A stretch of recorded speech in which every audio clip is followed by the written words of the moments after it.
Welcome to Quietly Made. I am so glad you have found your way here tonight. This is a space for the curious and the weary, a place where we explore the vast, invisible infrastructures of our world, while giving your mind the permission it needs to simply rest. Before we begin, I invite you to join our community by subscribing and leaving a comment. I often wonder where these stories find you tonight. If you feel inclined, please leave a comment sharing what part of the world you are in and the hour you are settling into sleep. It is a small way for us to feel the quiet connection of this community, scattered across different time zones, but sharing this same moment of rest. If you fall asleep, that is exactly what should happen. You are safe here. You can always come back tomorrow and pick up exactly where you left off. Adjust your pillow. Take a deep, slow breath in and let it out. Let your mind drift as we begin.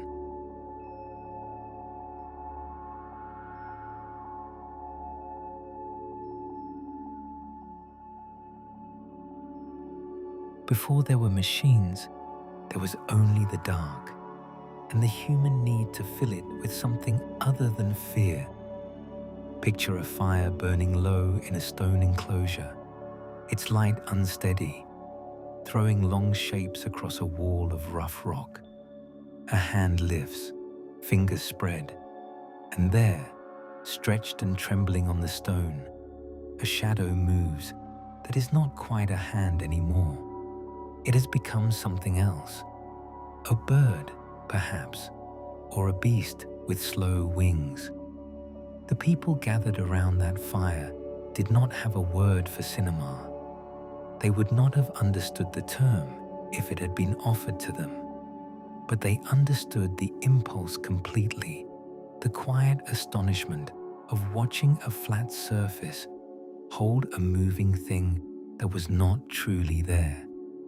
This is where the need begins, not in glass or film, but in flame and shadow and the ancient, patient act of sitting still and watching something unfold. For thousands of years afterward, that need did not fade. It simply waited, dormant in different forms, resurfacing wherever light met surface met attention. Consider the woven curtains hung in old halls, their threads catching lamplight so that patterns seemed to breathe when the fabric shifted in a draft. Consider the painted screens used in certain quiet ceremonies, panel after panel, telling a story that unfolded only if the viewer moved slowly past each one. The narrative existing not in a single frozen image, but in the sequence, in the walking, in the passage of the body through space and time together. There is something in the human mind that craves this particular arrangement, images placed one after another so that meaning accumulates rather than arriving all at once. A single picture can inform, but a sequence can transport.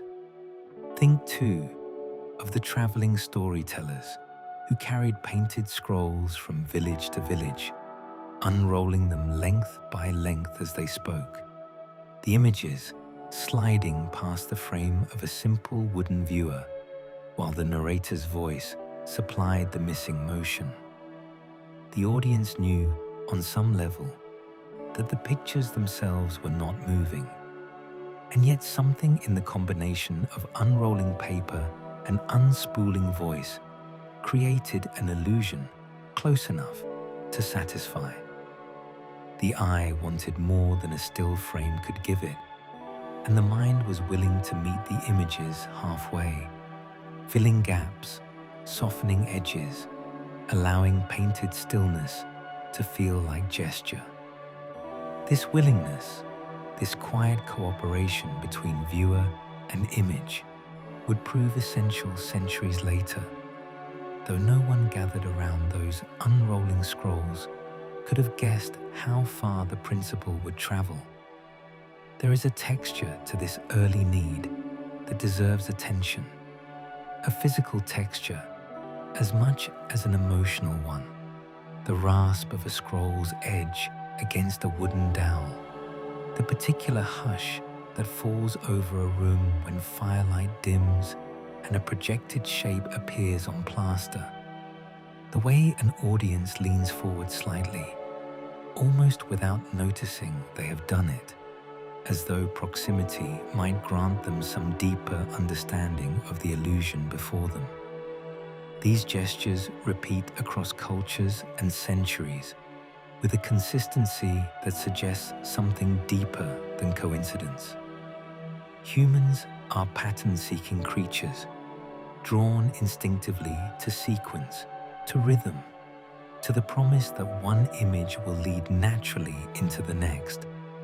Long before any lens was ground or any strip of material was coated with light-sensitive substance, this appetite was already fully formed, waiting only for technology to catch up with desire. And so the story of moving images does not truly begin with any single invention. It begins earlier, in the low murmur of shadow plays performed behind stretched cloth screens, the puppeteer's hands moving with practiced precision just out of sight, silhouettes gliding and colliding and parting again, while an audience sat transfixed on the far side of the fabric. It begins in candlelit rooms where painted glass slides were held near a flame, and their colored shapes thrown briefly onto a wall before the glass grew too hot to hold. It begins in the simple, repeated human discovery that light passing through or around an object could be captured, however briefly, however imperfectly, on a surface built to receive it. Each of these moments was small. None of them, on its own, constituted anything close to what would eventually be called cinema.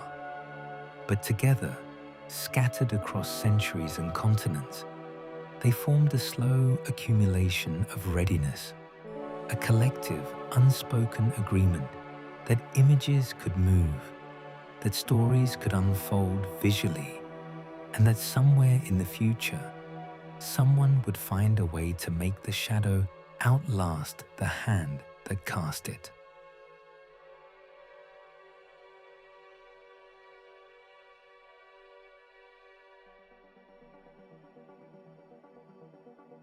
As the centuries wore on, this early hunger for moving pictures began to take slightly more deliberate shape, though still without any single guiding hand or grand design behind it.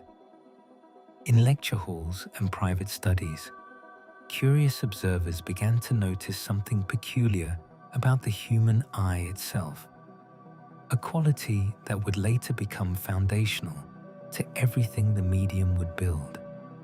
If an image was shown briefly and then removed, the eye did not release it immediately. For a fraction of a moment, the impression lingered, faint but present, like the ghost of brightness that remains after staring too long at a lit window before looking away.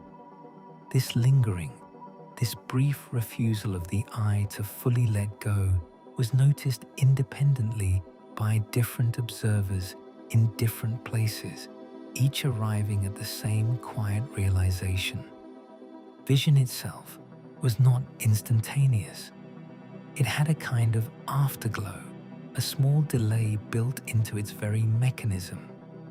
This discovery, modest as it seemed, carried enormous implications, though few who noticed it could have articulated exactly where those implications would lead. If the eye retained an image for a sliver of time after it vanished, then perhaps a sequence of slightly different images, shown rapidly enough, might blend together in the mind rather than being perceived as separate, disconnected pictures. The gaps between images might dissolve, smoothed over by the eye's own lingering memory of what it had just seen. It was a strange kind of trust to place in human perception, an acknowledgement that the eye could be, in a sense, gently deceived, coaxed into seeing continuous motion where only a rapid series of still moments actually existed. Early experimenters built small devices to test this idea, simple wheels and discs marked with sequential drawings, spun by hand and viewed through narrow slits cut into their edges. Picture one such device resting on a wooden table, its surface slightly worn from handling, the disc itself made of stiffened paper or thin card, painted with a repeating figure, perhaps a bird in successive stages of flight. Wings lowered, wings raised, wings lowered again around the circle's circumference. A viewer would spin the disc with a practiced flick of the wrist, then lean close, peering through the narrow vertical slits as the disc blurred past. And there, glimpsed in flashes through those slits, the bird seemed to fly. Not smoothly, not perfectly, but undeniably. The wings appeared to beat in a steady, believable rhythm. The paper had not moved in any meaningful sense. It had simply been shown to the eye at the correct rhythm, at the correct interval, and the eye had done the rest, stitching the fragments into motion through its own biological quirk. These small wooden and paper devices were not built for grand audiences. They were parlor curiosities, drawing room amusements, passed from hand to hand at gatherings where guests marveled briefly and then moved on to other diversions. And yet each one represented a genuine, if modest, technical accomplishment, a small proof that the principle worked, that motion could be simulated through carefully sequenced stillness. Craftsmen began refining the idea, experimenting with different materials, different rotational speeds, different numbers of images per revolution. Some devices used mirrors to reflect the spinning images back toward the viewer at a more comfortable angle. Others abandoned the slotted wheel entirely in favor of a drum lined on the inside with sequential drawings, the viewer peering through slits cut into the drum's outer wall while it spun on a central axis, the images inside catching brief slivers of light with each rotation.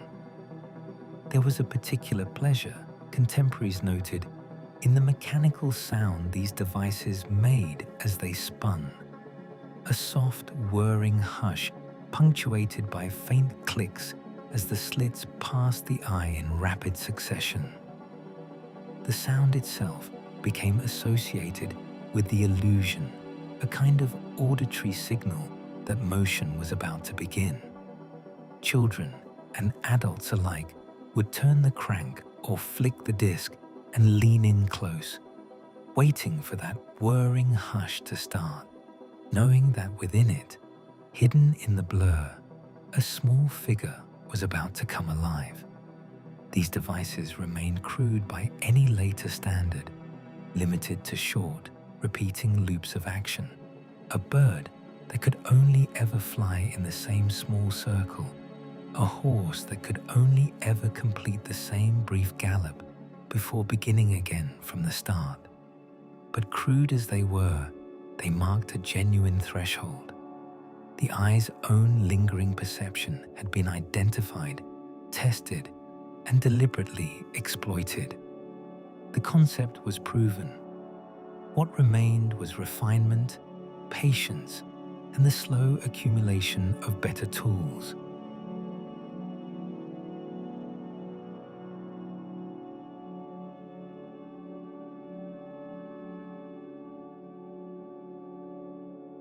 If the previous chapter concerned itself with concept, this one concerns itself with drawing, with the painstaking labor of putting sequential images onto paper and card by hand, one small alteration at a time. Long before any mechanical means existed to capture motion directly from life, artists and inventors had to imagine motion themselves and render it stroke by stroke, a task requiring both technical precision and a peculiar kind of patience rarely demanded by other artistic pursuits. Picture a small workshop, lit by a single window, dust motes drifting visibly through a shaft of afternoon light. On the table, dozens of small circular cards lie in a careful stack, each one bearing a figure in a slightly different position from the one before it. The artist working here does not simply draw. They calculate, measuring the precise distance a limb should travel between one card and the next, understanding instinctively that too great a jump between images would shatter the illusion, while too small a jump would waste cards and slow the eventual motion to a crawl. This work demanded an entirely new way of thinking about images, one that had not been required by traditional painting or illustration.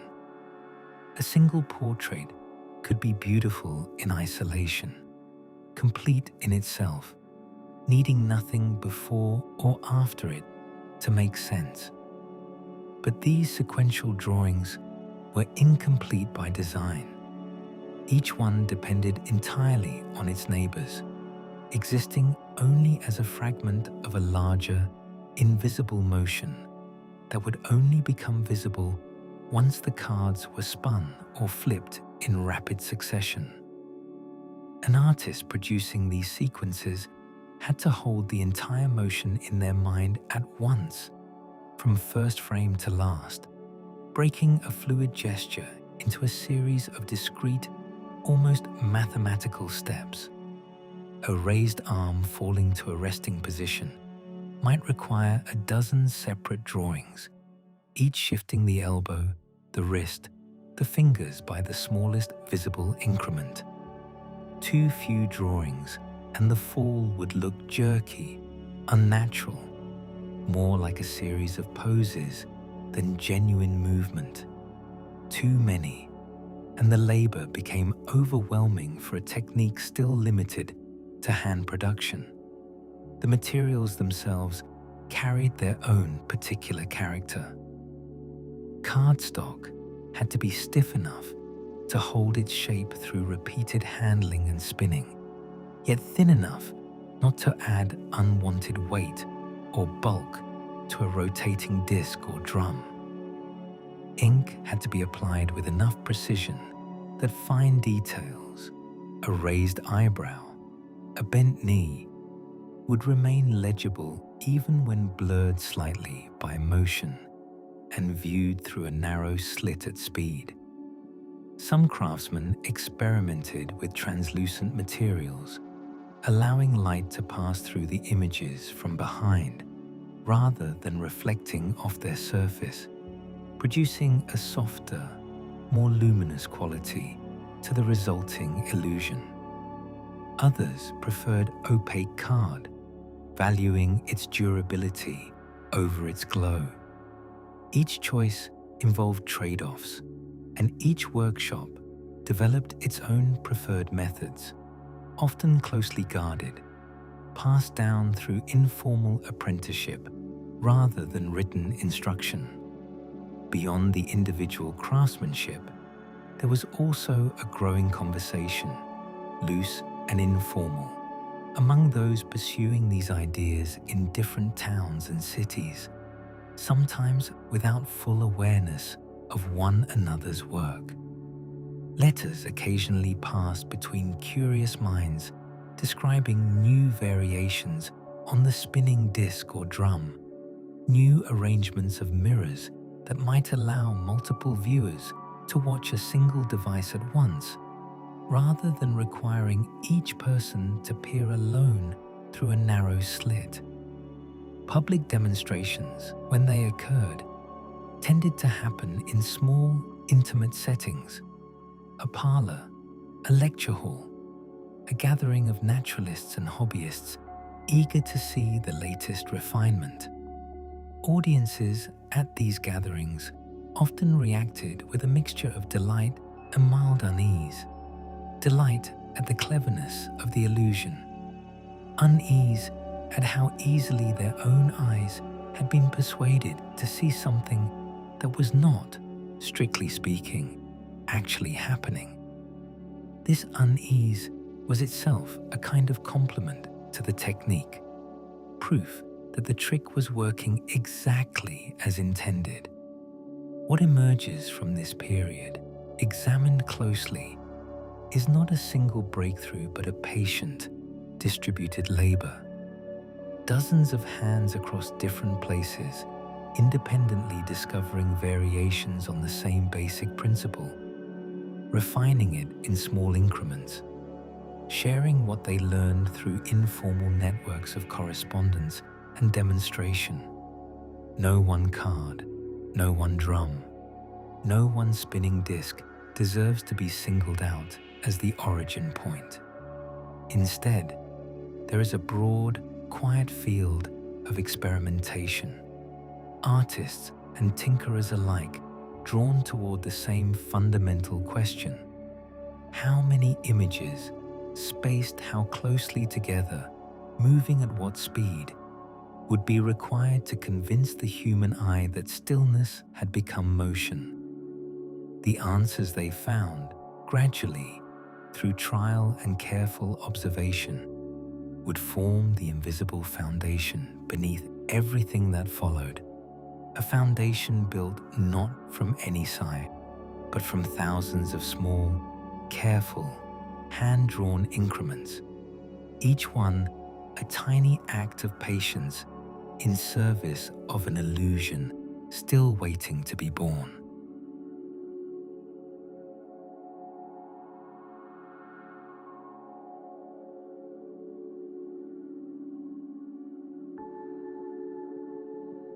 There is another thread running through this period that deserves its own attention, separate from the drawn discs and spinning drums, and that is the story of light itself being tamed and projected, rather than merely spun past the eye on card.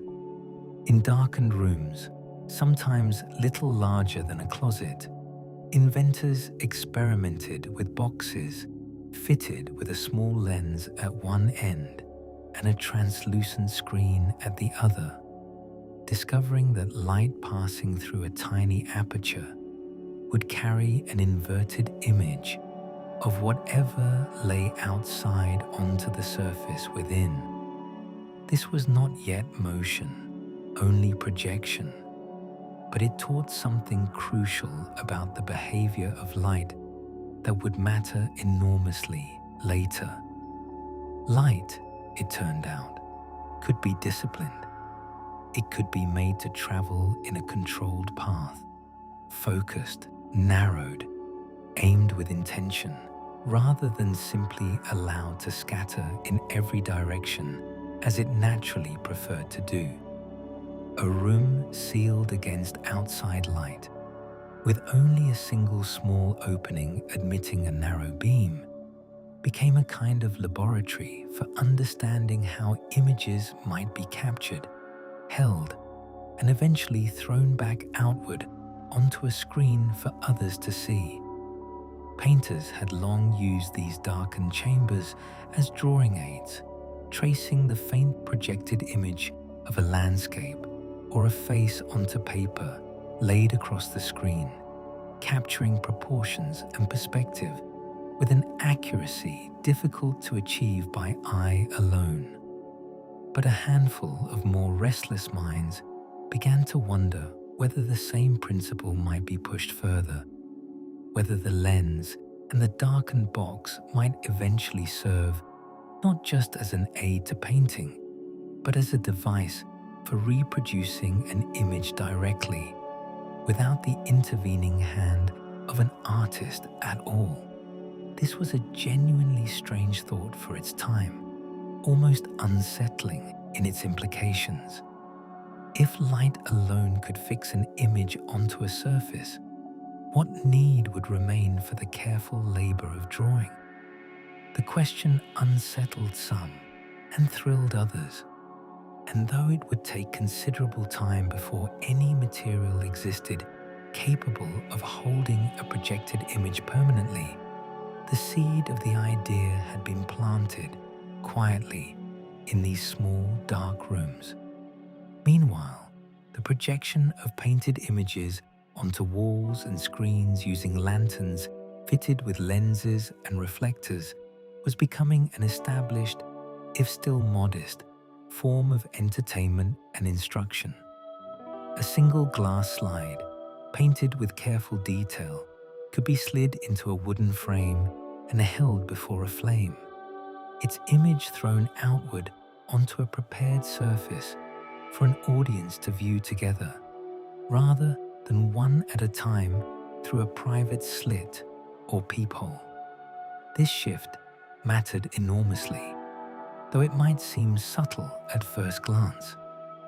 A device that only one person could use at a time, peering alone into a spinning drum, created a solitary experience, intimate but isolated.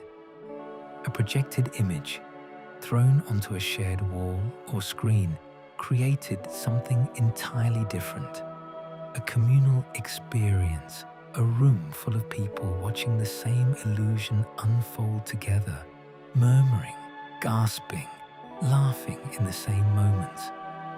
This communal quality would prove essential to everything that followed. Cinema, when it finally arrived in full form, would not be a private curiosity handed from person to person.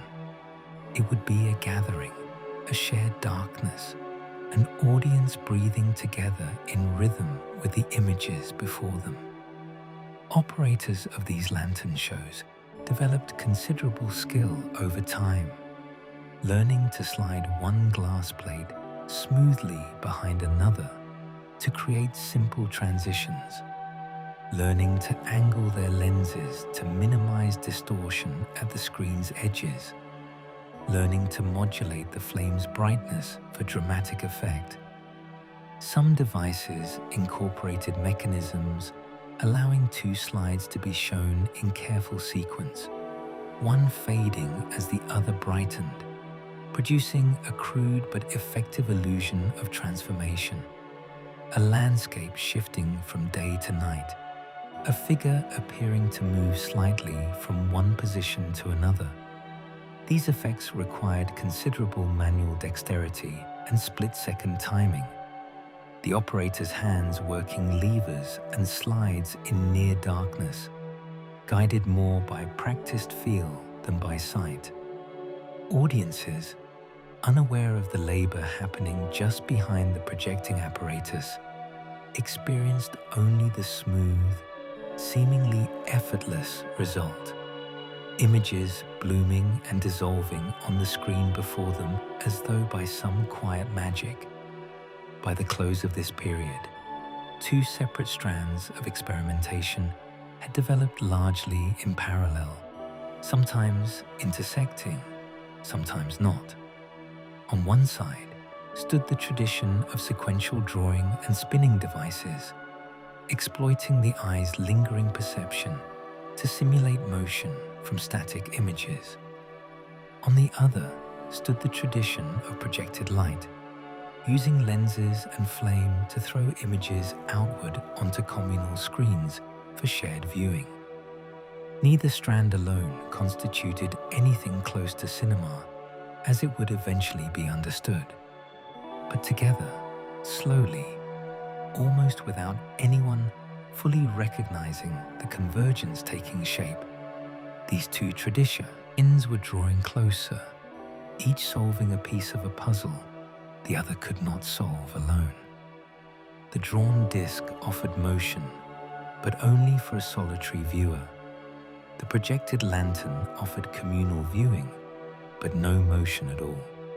Somewhere ahead, though no one yet knew precisely where or how, these two threads would need to be woven together.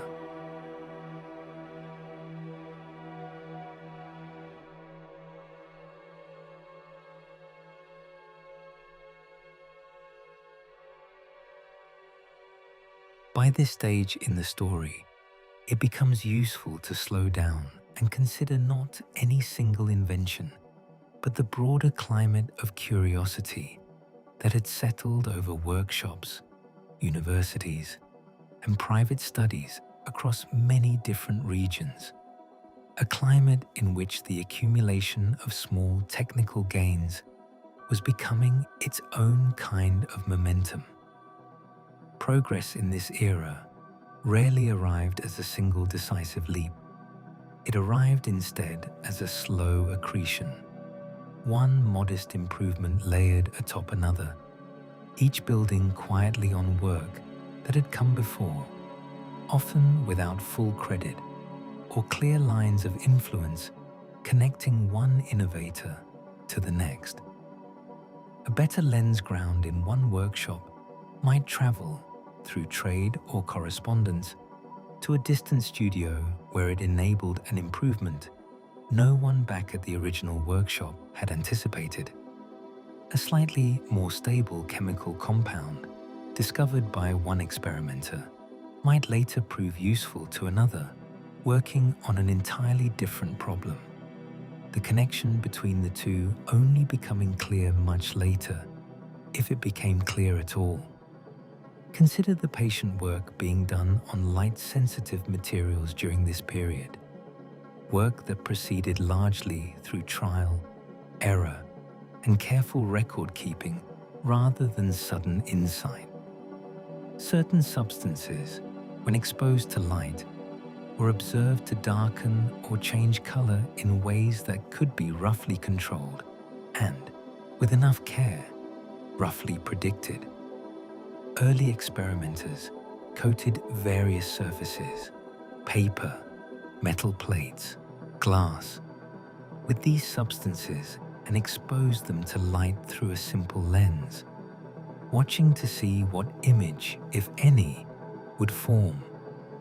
The results were often disappointing, faint, unstable, prone to fading entirely within hours or days as continued exposure to light darkened the entire surface uniformly, erasing whatever faint image had briefly appeared. This was frustrating, unglamorous work, requiring enormous patience and a willingness to fail repeatedly in pursuit of a result that might never fully materialize. Yet each failure taught something. A substance that faded too quickly ruled out certain applications while suggesting others. A coating that required an impractically long exposure time pointed towards the need for either more sensitive chemistry or brighter, more concentrated light sources. The workshops where this experimentation happened had a particular character worth dwelling on. Shelves lined with small glass bottles, each stoppered and carefully labeled, containing powders and liquids in various shades, from pale straw yellow to deep amber to a cloudy, uncertain white. Wooden trays for mixing and coating, stained dark from years of use, the wood itself absorbing faint traces of chemical residue that no amount of scrubbing could fully remove. A faint, particular smell hanging in the air, sharp and mineral, distinct from any other kind of workshop, immediately recognizable to anyone who had spent time around this sort of experimentation.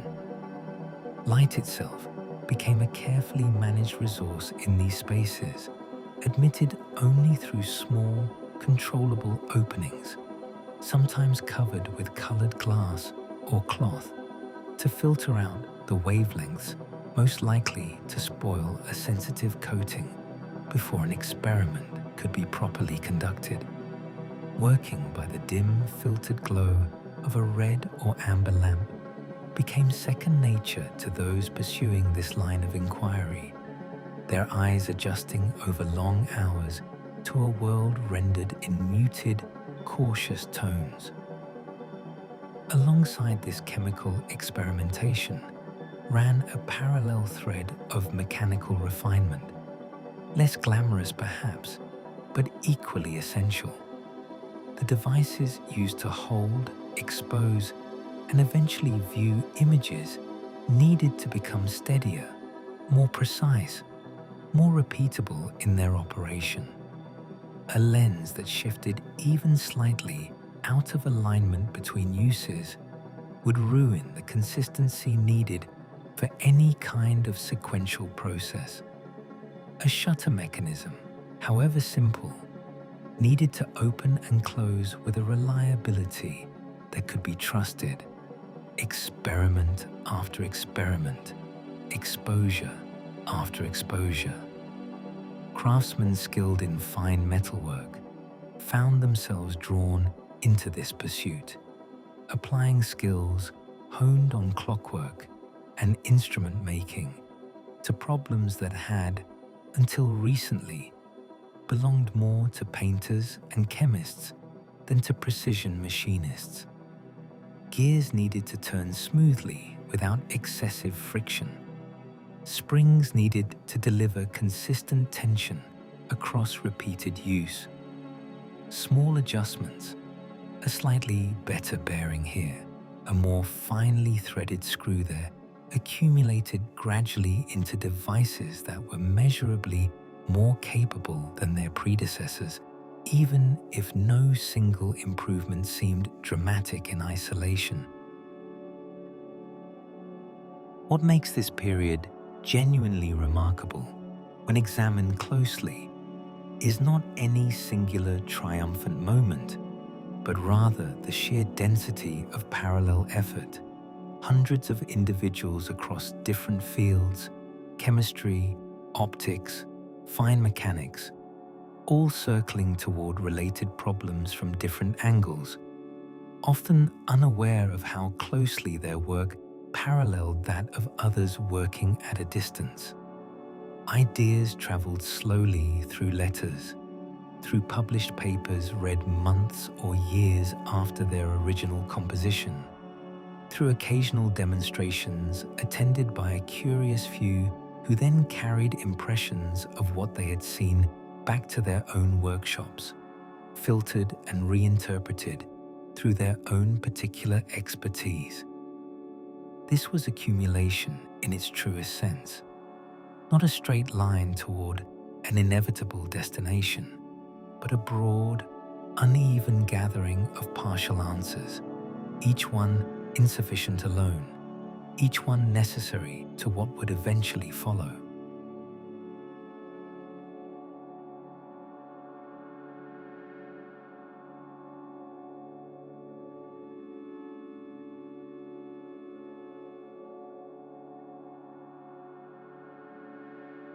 As this accumulation continued, a quiet but important shift began occurring in how these various threads of experimentation related to one another.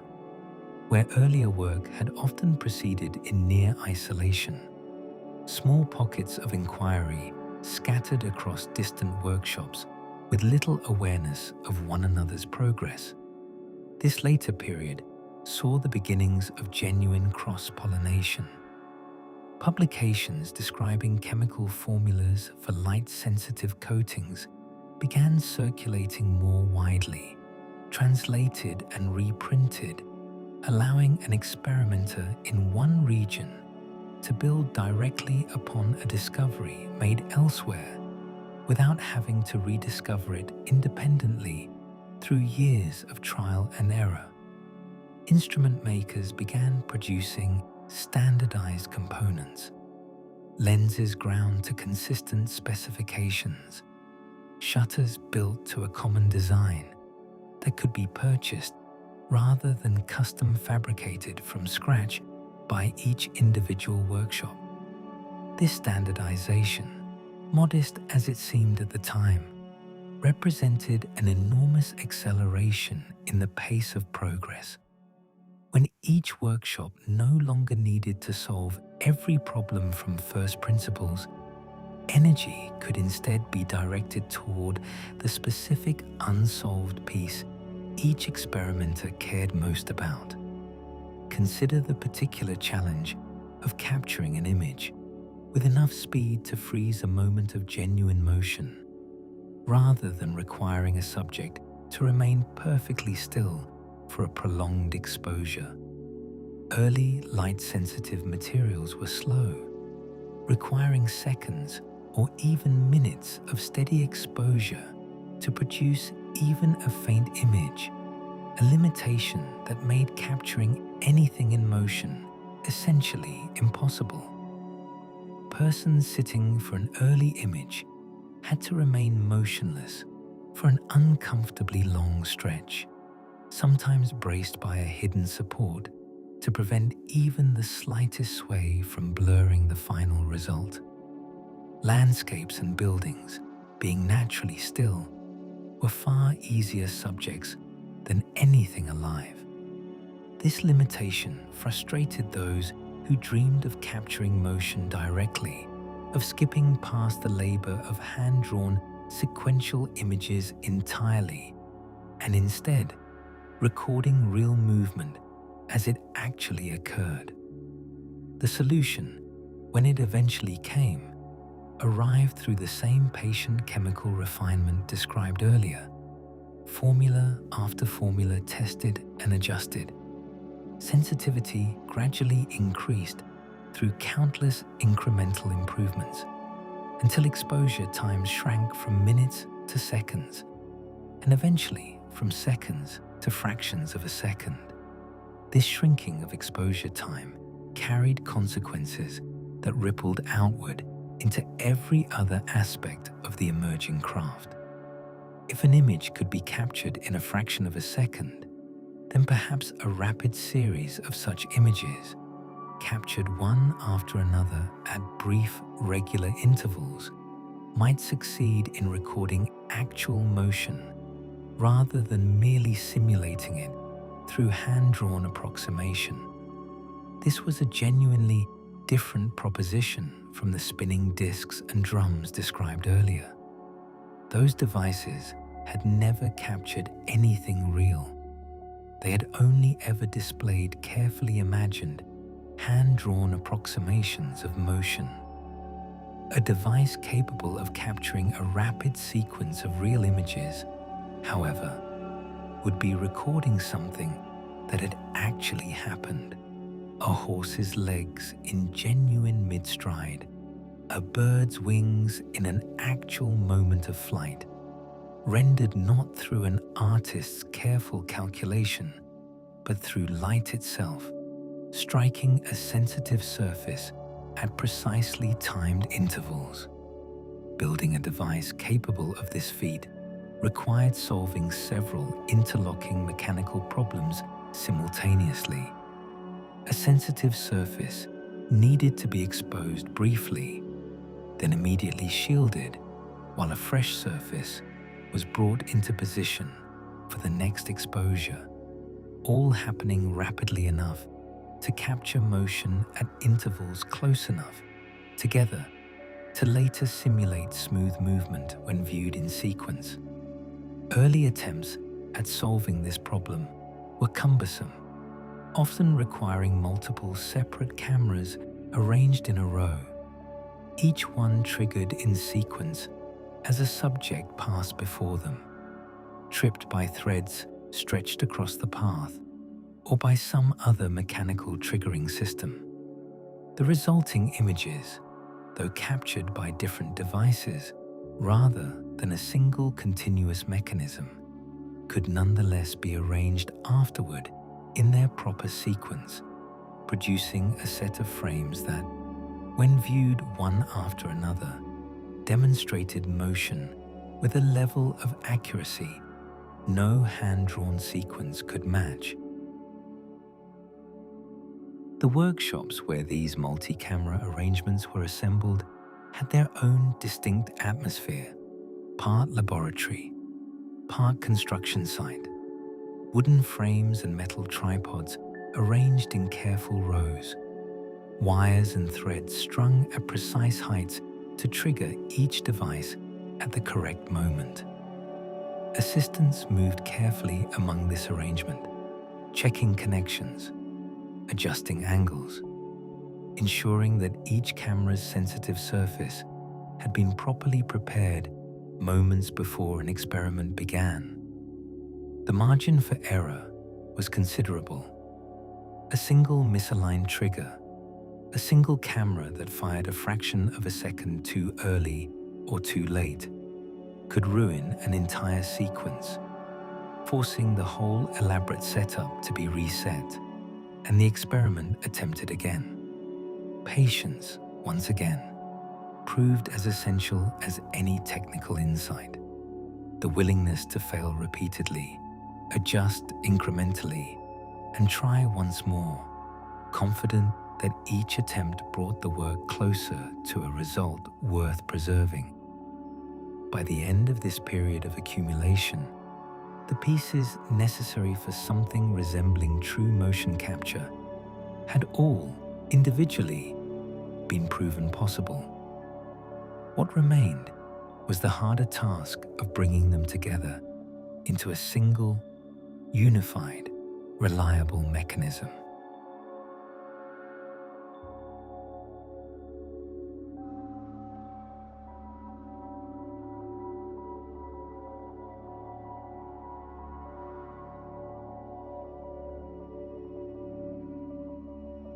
The transition from scattered experimentation to unified mechanism marks one of the more satisfying turns in this long story. The moment when separate threads of chemistry, optics, and precision engineering began to converge into devices recognizable as true ancestors of the motion picture camera. Where earlier efforts had relied on rows of separate cameras triggered in awkward sequence, inventors now turned their attention to building a single mechanism capable of capturing multiple images on its own. One strip of material advancing steadily behind a lens, while a shutter opened and closed at precisely timed intervals. This was a substantially more difficult engineering problem than it might first appear, requiring the coordination of several moving parts, each one needing to perform its function with exact timing relative to the others, dozens of times per second, without jamming, tearing, or drifting out of alignment. Picture the interior of such a device, opened for inspection or repair, its inner workings exposed to careful eyes. A spool of thin, flexible material wound tightly at one side, ready to be drawn steadily forward. A claw mechanism, small and precisely shaped, reaching forward to catch a perforation along the material's edge, pulling it downward by exactly 1 frame's width before releasing and retracting to repeat the motion again. A shutter, a simple rotating disc with a wedge cut from its circumference, spinning in careful synchronization with the claw's advance, opening briefly to admit light onto the material only during the instant when it sat perfectly still behind the lens, then closing again the moment the claw began its next pull.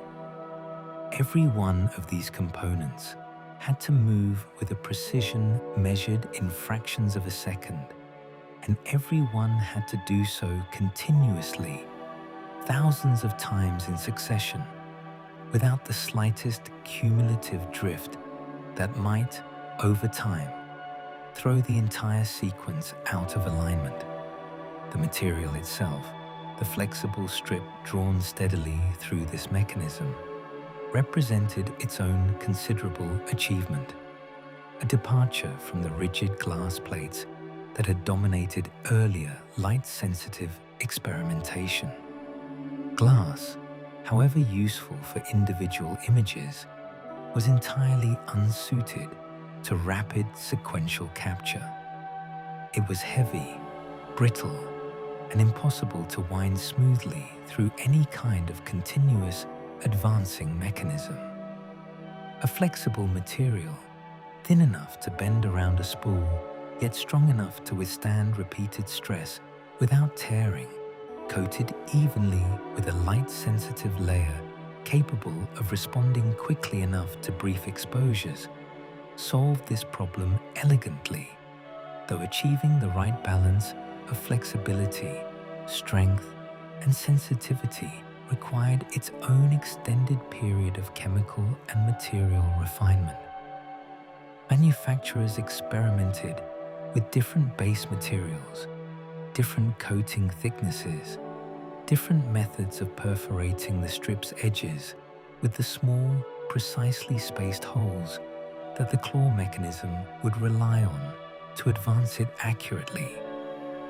The sound of one of these early mechanisms in operation carried a particular character, worth pausing to consider closely. A steady clicking rhythm, mechanical and insistent, produced by the claw's repeated advance and the shutter's repeated rotation, working in close coordination. Beneath this clicking, a soft whir from whatever mechanism, whether hand-cranked or motor-driven, supplied the steady power needed to keep every component moving at the correct, consistent speed. Operators learned to listen closely to this sound, trained by experience to recognize the subtle difference between a mechanism running smoothly and one beginning to falter, a slight change in rhythm signaling a jam about to occur, a component beginning to wear, a spring losing its necessary tension. This auditory feedback became an essential diagnostic tool long before any electronic indicator existed to serve the same purpose, the trained ear substituting for instruments that had not yet been invented. Hand cranking these early devices required its own particular skill, a steady, metronomic rhythm that had to be maintained consistently throughout an entire capture session, since any variation in cranking speed would translate directly into a variation in the timing between captured frames, producing motion that appeared to speed up or slow down unnaturally when later viewed in sequence. Operators practiced this cranking rhythm deliberately, sometimes counting silently to themselves, sometimes relying on an internalized sense of tempo developed through hours of repetition.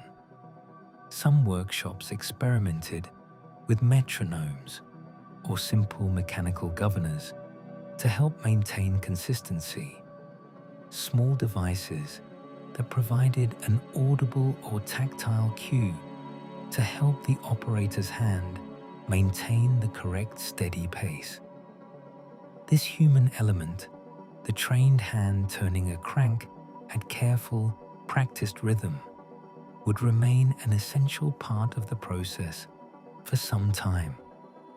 A reminder that even as mechanisms grew more sophisticated, human skill and attention remained deeply embedded in the process of capturing motion successfully.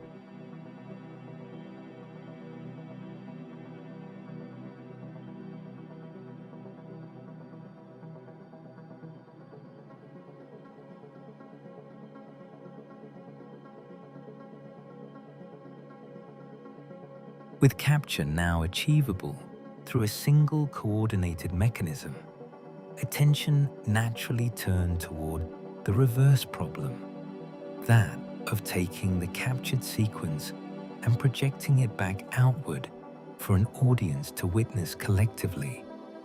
This posed its own distinct set of engineering challenges, related to but not identical with those already solved for capture.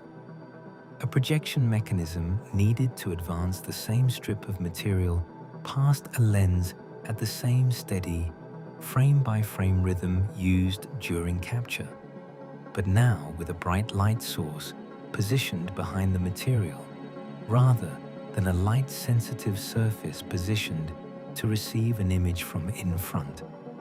The material itself, once processed and fixed so that its captured images would no longer change or fade under continued exposure to light, could now be threaded through a projecting device and illuminated strongly enough that its images, thrown outward through a lens onto a distant screen, would appear sharp, bright, and large enough for a full room of viewers to see clearly together. The heat generated by a sufficiently bright light source positioned so close to a strip of material presented a genuine and persistent hazard, one that occupied considerable attention among those refining these projection mechanisms. The material itself, however carefully prepared, remained physically fragile and, depending on its composition, capable of scorching or even igniting if held too long in close proximity to an intense heat source. Operators developed careful protocols to manage this risk, ensuring the material never paused directly in the path of concentrated light for longer than absolutely necessary, and incorporating cooling elements, sometimes as simple as a small fan or a carefully positioned heat-absorbing pane of glass, into the projection mechanism's design. The steady clicking rhythm of the advancing claw mechanism, so essential to capture, proved equally essential here, ensuring that no single frame lingered too long in the light's most intense path, each frame receiving only the brief instant of illumination necessary to cast its image onto the screen before being pulled swiftly onward to make way for the next. Consider the physical experience of operating one of these early projection devices, tucked into a small booth or a curtained-off corner of a room, the operator working in close, warm proximity to the mechanism's light source. The low mechanical clatter of the advancing claw and rotating shutter, providing a constant, rhythmic backdrop to the images unfolding on the screen beyond. The operator's hands remained in near constant motion, feeding material steadily from one spool, guiding it through the mechanism's careful path, receiving it again on a second spool as it emerged from the light's path, all while monitoring the tension and alignment of the strip to prevent any snag or misfeed that might interrupt the images being cast outward to the waiting audience. This was demanding, attentive labor, requiring sustained focus for the entire duration of a viewing, since even a brief lapse might result in a torn strip, a jammed mechanism, or an interruption in the steady rhythm of light and shadow that the audience had gathered to witness. The audiences themselves, seated in whatever room had been arranged for these early demonstrations, experienced something genuinely new, a communal viewing of captured, rather than drawn, motion. Where earlier projected entertainments had relied on painted glass slides, static images enlivened only through the skillful manipulation of the operator's hands, this new form offered actual recorded movement, played back at a scale and brightness sufficient for an entire room to witness together. Contemporary accounts describe audiences reacting with a mixture of fascination and genuine startlement, some viewers instinctively flinching or shifting in their seats at images that seemed to approach or move directly toward them, their minds momentarily forgetting, in the darkness and the communal hush, that the motion before them existed only as light thrown against a flat screen. This reaction, however brief, spoke to just how effectively the accumulated technical work of prior generations had succeeded in its underlying goal, coaxing the human eye and mind into accepting an illusion as something approaching genuine, immediate experience. By the close of this mechanical period, the essential technical apparatus of the moving image had been established in its fundamental form, a light-sensitive strip advanced at careful, regular intervals past a lens, first to capture motion and later to project it back outward for shared viewing. Refinements would continue for a considerable time afterward, improvements to material stability, to mechanical reliability, to the brightness and steadiness of projected light. But the core mechanism, the patient marriage of precision engineering and sensitive chemistry that had taken so many scattered decades of accumulated effort to achieve, now existed in working form. What remained was the equally demanding task of making these devices consistent, dependable, and standardized enough to move beyond the workshop and into wider use.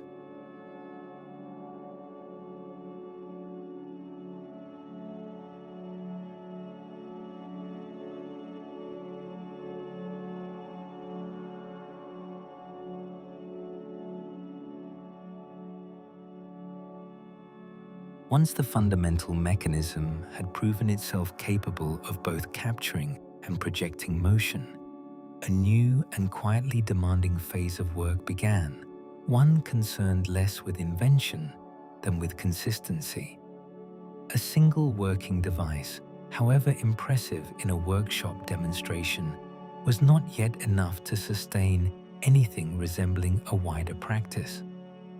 For this new medium to grow beyond a curiosity shown to a handful of gathered observers, its component parts needed to become reliable, repeatable, and interchangeable, so that a strip of material produced in one facility could be trusted to run smoothly through a mechanism built in another, so that an operator trained on one device could step confidently behind a different one without needing to relearn its every idiosyncrasy from scratch. This need for standardization touched nearly every element of the emerging craft, from the precise width and spacing of the perforations along the material's edge to the exact speed at which frames were expected to advance during both capture and projection. Consider the perforations themselves, those small, evenly spaced holes running along the material's border, upon which the entire advancing mechanism depended. In the earliest days of experimentation, each workshop had approached this detail somewhat independently, cutting perforations to whatever size and spacing suited their particular claw mechanism, with little regard for whether material produced under one roof might ever need to run through equipment built under another. This worked well enough while the craft remained scattered and small, each workshop essentially self-contained, its material and mechanisms designed as a single, internally consistent system. But as demand grew and the desire to share material between different facilities, different projecting rooms, different traveling exhibitions increased, this lack of uniformity became a genuine and mounting obstacle.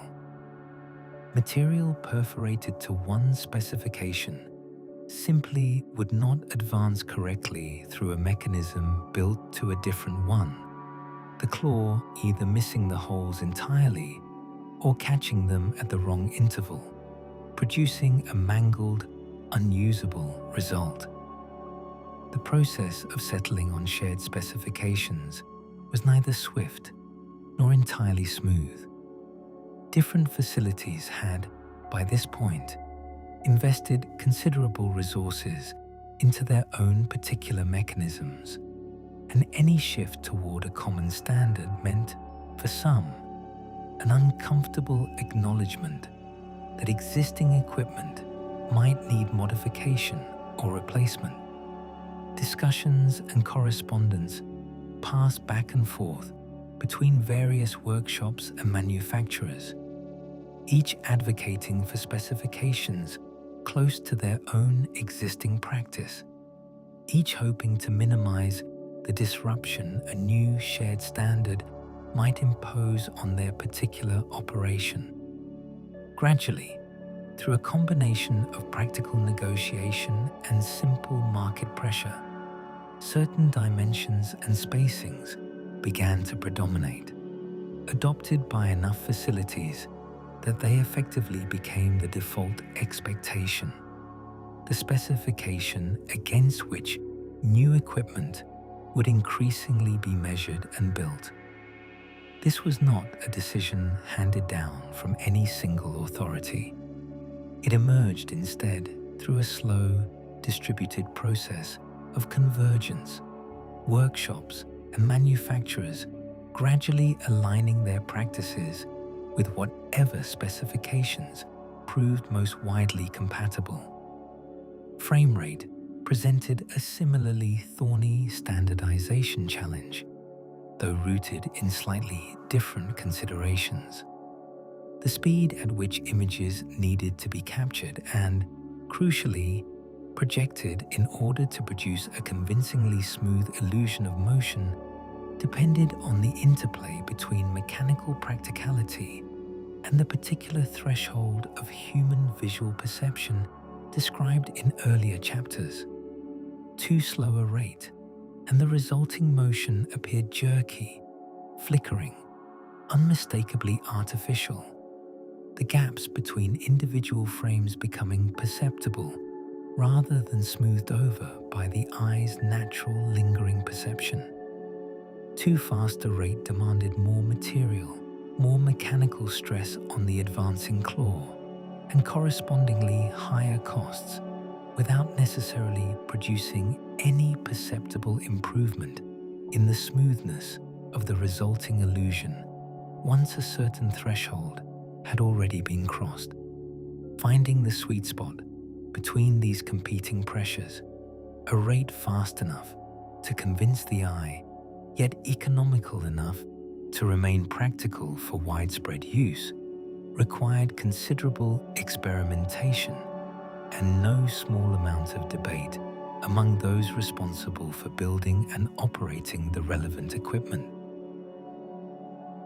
What emerges from this period of standardization, examined closely, is a portrait of an emerging industry gradually disciplining itself, trading the freewheeling individuality of early workshop experimentation for the shared reliability that wider growth would demand. This trade was not without its losses. Some of the idiosyncratic charm and variety of those early scattered devices, each workshop's particular solution to the challenges of motion capture and projection, gave way to a narrower, more uniform set of accepted practices. But this narrowing was also precisely what allowed the craft to expand beyond its original small circle of dedicated experimenters, opening the door to a future in which material could travel freely between facilities, in which equipment could be manufactured at meaningful scale, and in which the accumulated technical achievements of the preceding decades could finally reach audiences far beyond the workshops and lecture halls where they had first taken shape.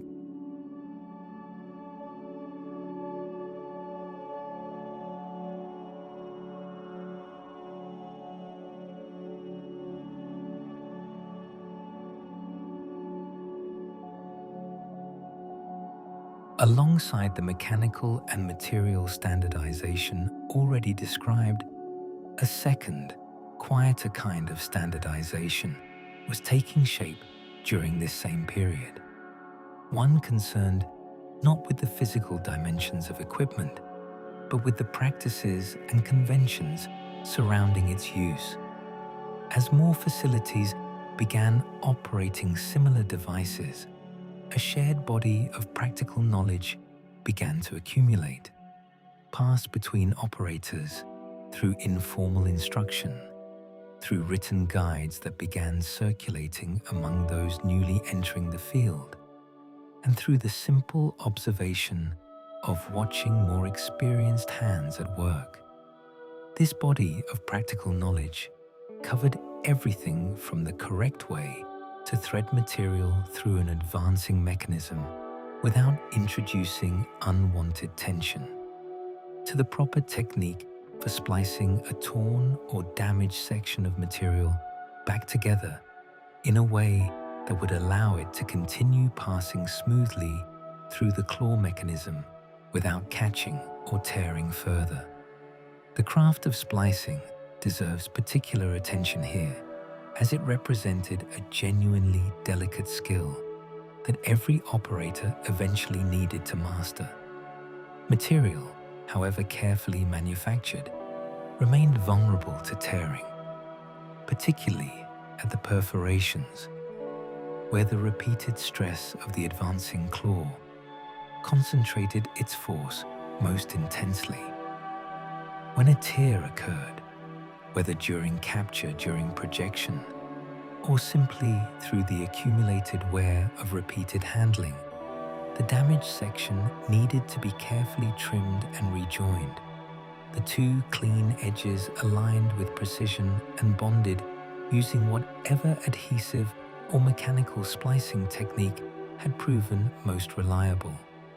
A poorly executed splice risked catching on the advancing claw, jamming the mechanism, or producing a visible flaw when the material eventually passed before the projecting light, an unwelcome flicker or jump disrupting the smooth illusion the audience had gathered to witness. Skilled operators developed a particular tactile sensitivity to this work, learning to feel for the correct alignment and tension through their fingertips alone, often performing repairs quickly and confidently, even under the pressure of a waiting audience. Storage and handling of the material itself also demanded increasingly standardized attention as the craft matured.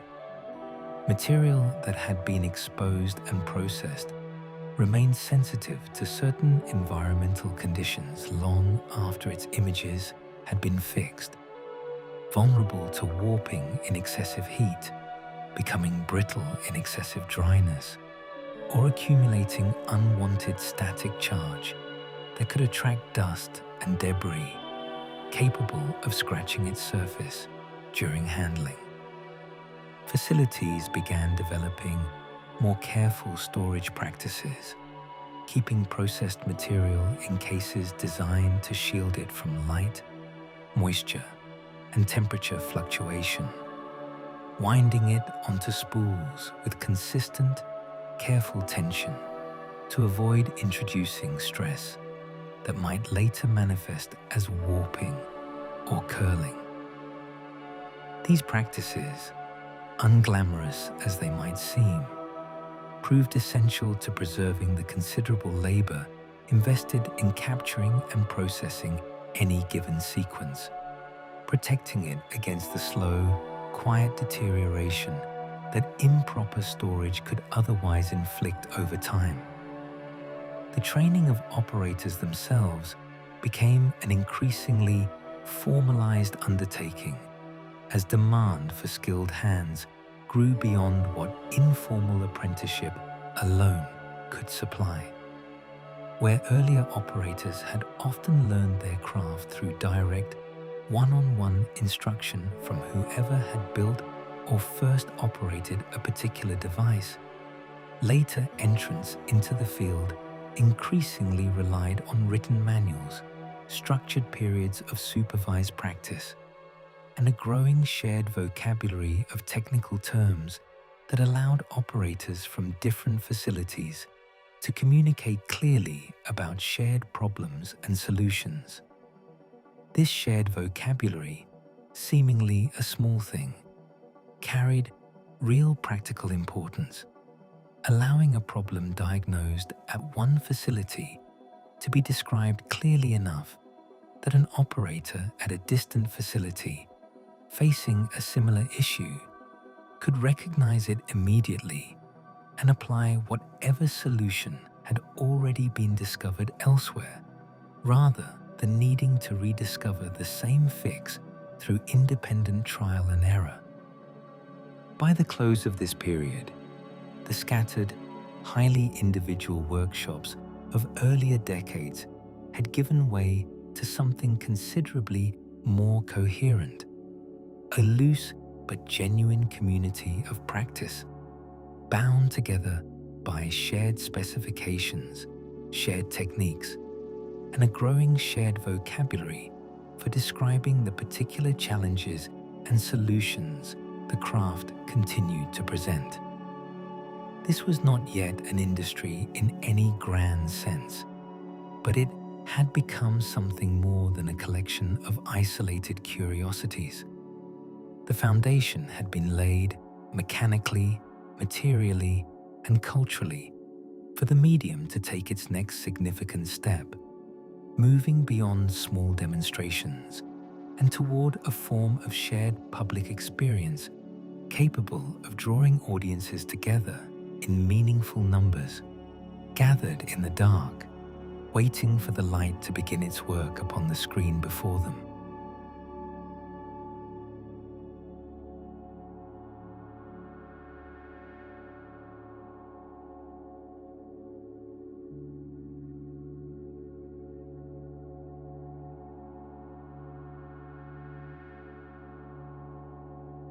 As the mechanical and material foundations of the medium settled into something approaching stability, a distinct culture of viewing began to form around it, one defined as much by silence as by the flickering images themselves.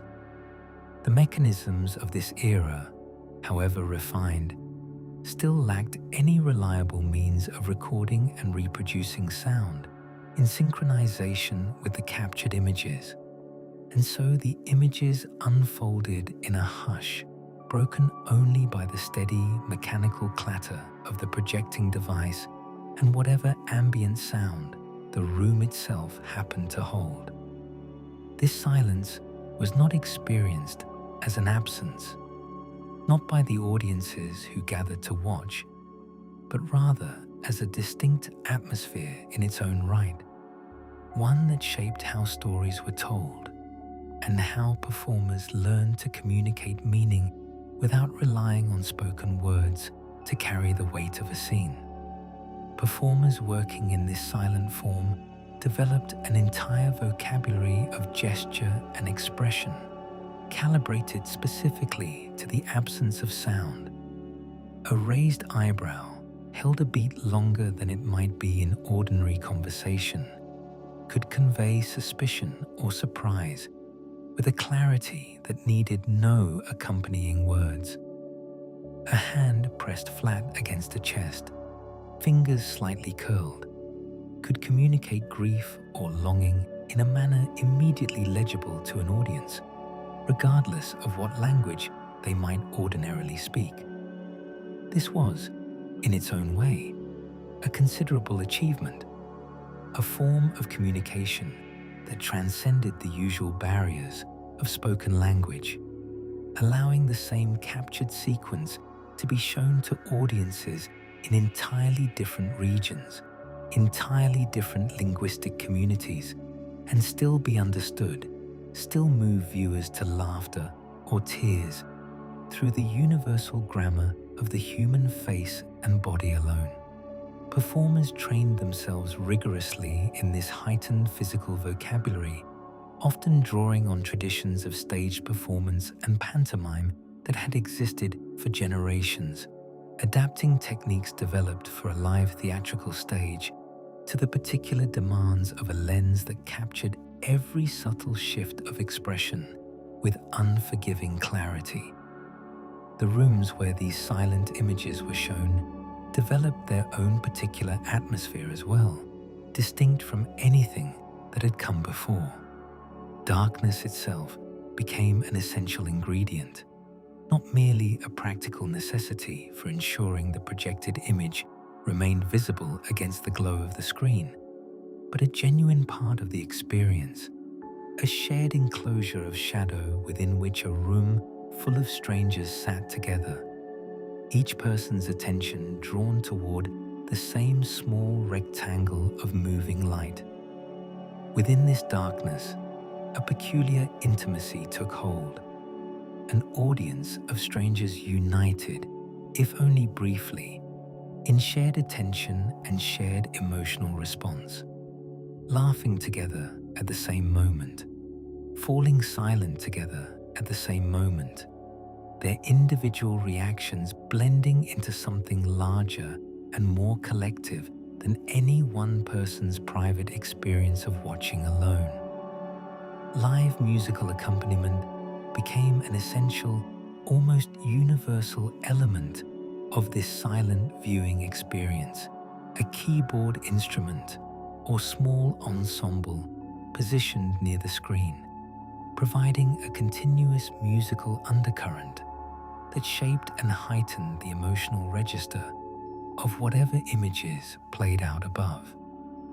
Musicians performing this role developed considerable skill in what might be called emotional improvisation, watching the unfolding images closely and adjusting their playing in real time, shifting from a light, playful melody during a comedic sequence to something darker and more sustained during a moment of tension or danger. This musical accompaniment did far more than simply fill an otherwise silent room. It actively shaped how audiences interpreted and felt the images before them. A skilled musician capable of heightening suspense, deepening pathos, or sharpening comedic timing through nothing more than the careful, responsive application of sound to image. The rhythm of a typical exhibition during this period carried its own particular texture, worth pausing to consider closely. An audience filing into a darkened room, finding seats amid a low murmur of conversation that would gradually quiet as the lights dimmed. The mechanical whir of the projecting device beginning its steady work, a beam of light cutting through the darkness toward the waiting screen. The first notes of musical accompaniment rising to meet the earliest images, performer and image moving together in a kind of improvised partnership. And then, for the duration of the exhibition, a shared, sustained attention, broken only by the occasional gasp, laugh, or murmur passing through the assembled crowd, a room full of strangers momentarily united by nothing more than a shared beam of light and the flickering images it carried across the screen before them.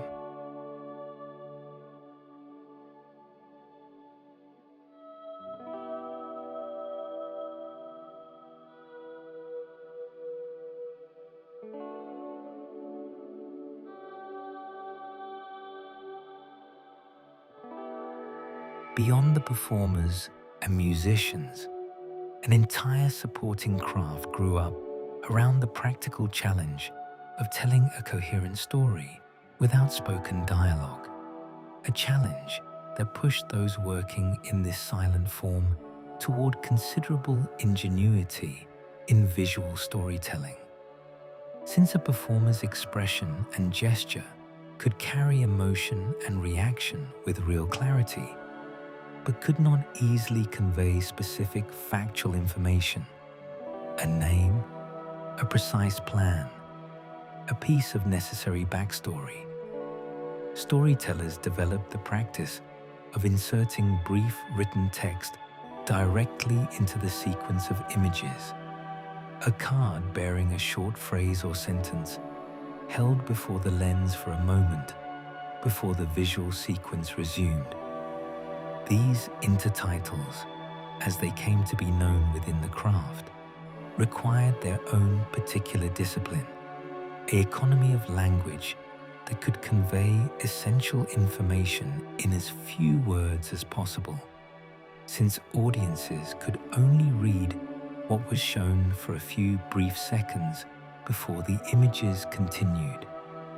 Crafting these intertitles became a specialized skill in its own right, distinct from both performance and the technical operation of capturing and projecting images. Writers responsible for this work learned to compress meaning into the smallest possible number of words, favoring short, evocative phrases over longer explanatory sentences, understanding instinctively that an audience's patience for reading text on a screen was considerably shorter than their patience for watching a performer's expressive face. The best of these written cards did more than simply convey necessary plot information.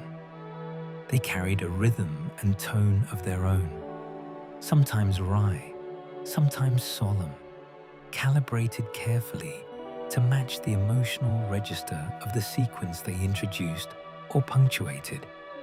A skilled writer capable of heightening a moment of humor or tragedy through the careful choice of just a handful of words displayed for only a few seconds before fading back into the flow of silent visual storytelling. The visual grammar of storytelling itself matured considerably during this period, as those crafting these sequences discovered increasingly sophisticated techniques for guiding an audience's understanding without relying on spoken narration. Filmmakers learned that a sequence of images arranged in a particular order could suggest a passage of time, a shift in location, or a causal relationship between events, purely through the logic of what was shown and in what sequence, without any accompanying explanation needed. A performer glancing off screen, followed by an image of what they were looking at, taught audiences to understand this pairing as cause and effect, as a character's perspective made visible. This kind of visual logic, seemingly intuitive to audiences today, had to be discovered and refined gradually, filmmaker by filmmaker, sequence by sequence, each new technique building on lessons learned from earlier experiments in visual storytelling. The physical experience of attending one of these silent exhibitions extended well beyond the darkened viewing room itself. Audiences arrived through lobbies decorated to heighten anticipation, sometimes adorned with painted posters advertising the sequences to be shown, their bold colors and dramatic imagery designed to draw passers-by in from the street outside. Ticket booths, staffed by attendants who called out showtimes and prices, created a particular rhythm of arrival and departure. One audience filing out through a side exit, even as the next audience gathered in the lobby, waiting for the doors to open and the next showing to begin. This steady, repeated cycle of exhibition, audience after audience, passing through the same darkened room to witness the same sequence of images, represented something genuinely new in the culture of shared entertainment, a repeatable, scalable form of communal experience that required no live performer to repeat their craft anew for each audience, only the steady, reliable mechanism of light passing through material onto a waiting screen. By the close of this silent period, a rich and distinctive culture had formed around the medium, one defined by its particular constraints as much as by its considerable achievements. The absence of recorded sound had not limited storytelling so much as redirected it, pushing performers, musicians, and writers alike toward inventive solutions that drew on gesture, music, and carefully chosen words to convey meaning and emotion with real sophistication. This period would not last indefinitely, as the same patient accumulated technical progress that had brought moving images this far would eventually turn its attention toward the challenge of synchronized sound. But the silent era, considered on its own terms, represented a genuine artistic achievement, a form of storytelling built entirely from light, gesture, and rhythm, communicating across barriers of language and culture with a clarity that would remain admired long after sound had finally arrived to join the image.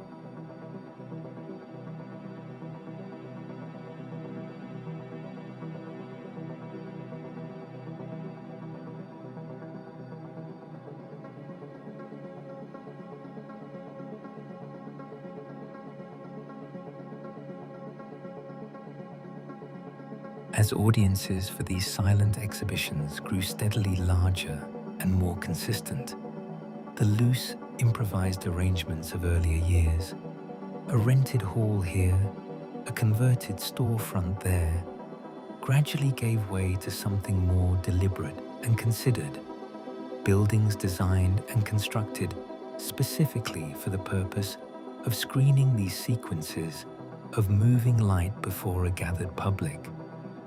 This shift represented a significant investment of resources and planning, a recognition that this form of shared entertainment had moved beyond novelty and into something with enough sustained demand to justify purpose-built infrastructure. The construction of these dedicated spaces required solving an entirely new set of practical problems that had never needed solving when moving images had been shown in borrowed halls or temporary tents. Problems concerning sightlines, acoustics, seating capacity, and the careful management of large crowds moving in and out of a darkened space in a steady, safe rhythm. Consider the architectural challenge of sightlines within these new dedicated spaces.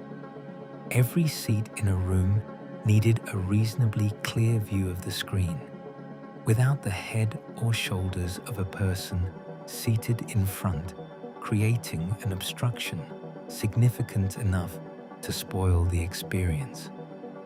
This seemingly simple requirement drove a range of design solutions.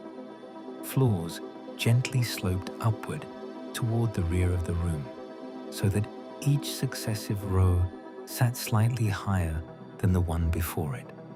Seats staggered rather than aligned in strict, uniform columns, so that a viewer's line of sight threaded naturally between the heads of those seated ahead.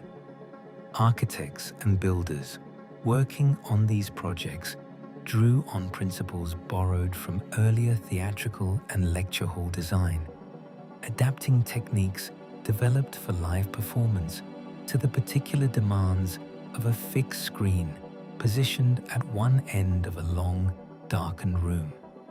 Every seat needing a relatively consistent viewing angle and distance to ensure the images remained clear and undistorted regardless of where a particular audience member happened to be seated. The projection booth itself, tucked typically at the rear of these new, dedicated spaces, represented a small but essential architectural element requiring its own careful consideration. This booth needed adequate ventilation to manage the heat generated by the bright light source powering the projection mechanism, sufficient space for the operator to work comfortably while threading and monitoring the material as it passed through the device, and a small aperture precisely positioned through which the projected beam could travel unobstructed toward the distant screen. Fire safety concerns, given the genuine flammability risks associated with the light-sensitive material of this era when exposed to concentrated heat, drove increasingly careful design standards for these booths, incorporating fire-resistant materials, sometimes metal linings, and clear protocols for managing any small fire that might, despite careful precaution, still occasionally break out during a mechanism's operation. Seating itself evolved considerably during this period of purpose-built construction, moving away from simple benches or borrowed chairs toward fixed seating designed specifically with sustained, comfortable viewing in mind.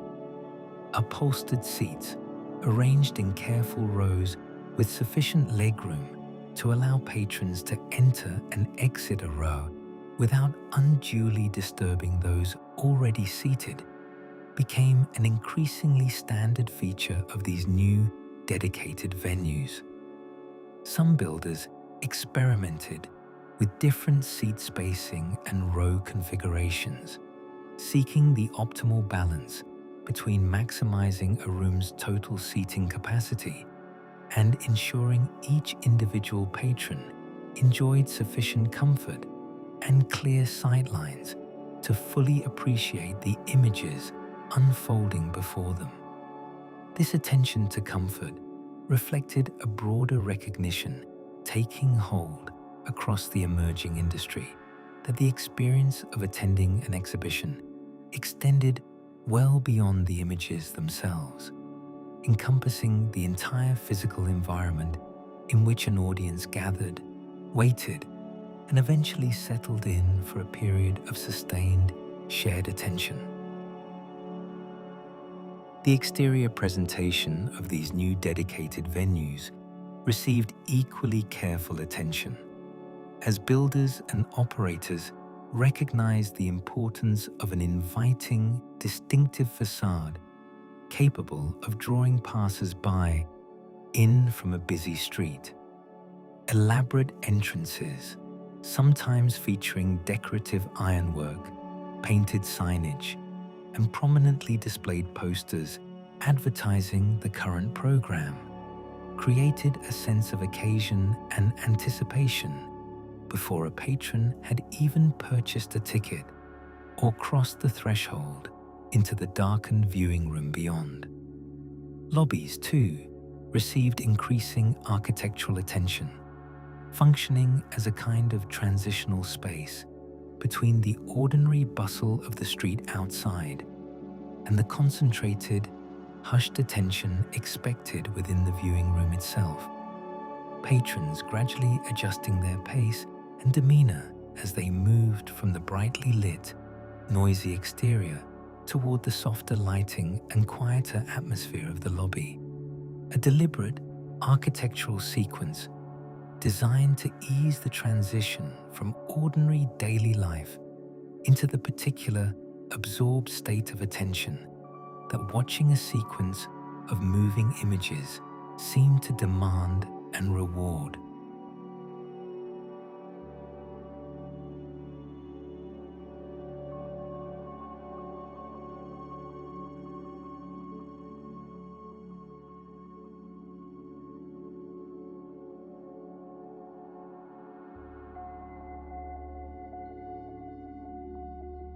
Behind the visible architecture of these dedicated exhibition spaces lay an equally significant, though far less visible, infrastructure of production and distribution, the network of facilities, personnel, and logistics required to consistently supply these growing numbers of venues with fresh material to show.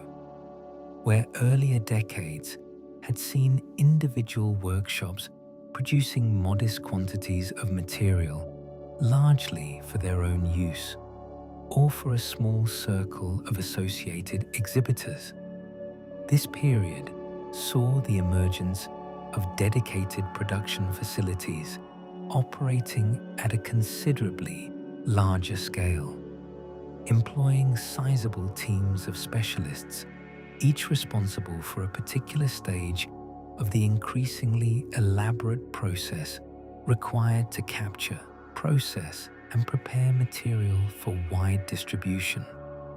Consider the internal organization of one of these larger production facilities during this period.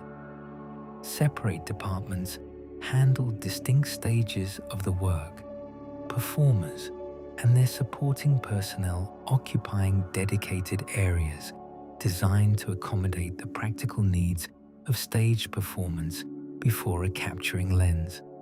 Technical staff responsible for operating and maintaining the capturing mechanisms themselves, and a distinct processing department responsible for the delicate chemical work of developing and fixing the captured material once a day's performance had concluded.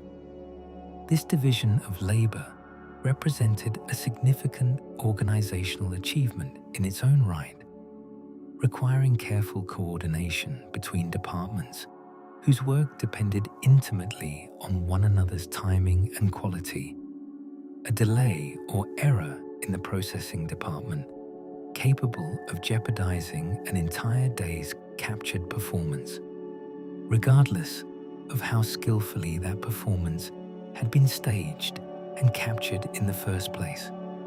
The processing departments of these larger facilities deserve particular attention, as they represented some of the most demanding and delicate work within the entire production process. Rooms dedicated to this chemical work required careful control over temperature, humidity, and light exposure, conditions monitored continuously by trained personnel who understood intimately how even small deviations could affect the quality of the final processed material. Large tanks held the various chemical solutions required for each stage of processing. Material passed through these solutions in careful sequence, each stage timed precisely, temperatures monitored constantly, personnel working with a combination of measured precision and hard-won intuition developed through years of hands-on experience with the particular, sometimes unpredictable behavior of these chemical processes.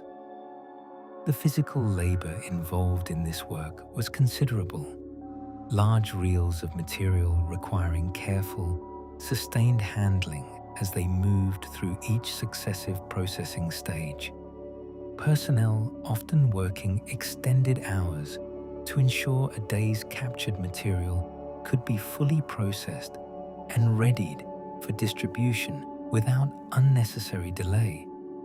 Distribution itself emerged as its own distinct and increasingly sophisticated logistical challenge during this period, as the growing number of dedicated exhibition venues created sustained demand for a steady, reliable supply of fresh material. Facilities responsible for distribution developed systems for duplicating processed material, allowing a single captured sequence to be shown simultaneously across numerous venues, rather than requiring venues to wait in sequence for a single original copy to circulate from one location to the next.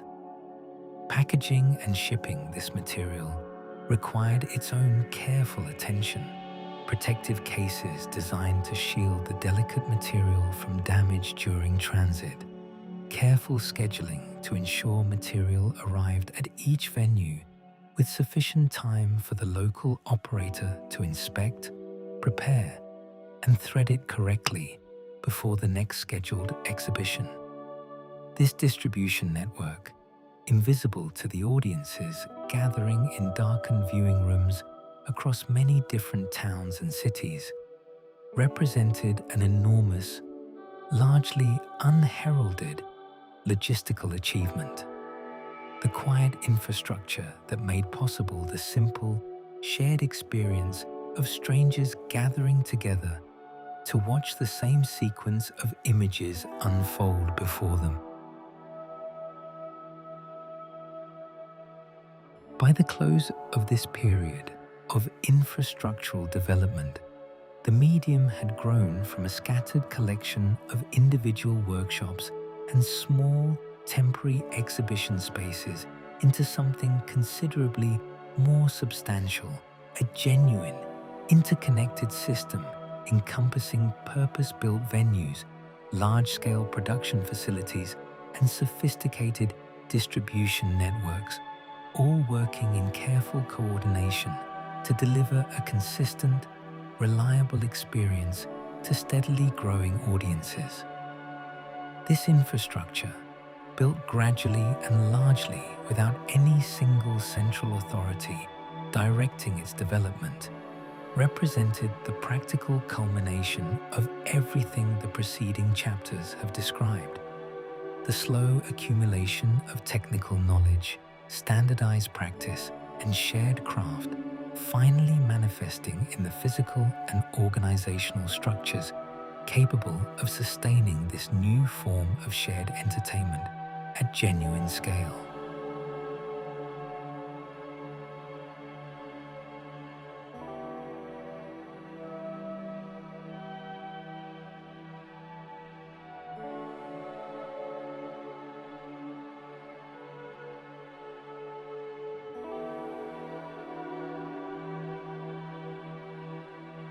As dedicated venues and production infrastructure took root within individual regions, a parallel and equally significant development began unfolding on a considerably broader scale.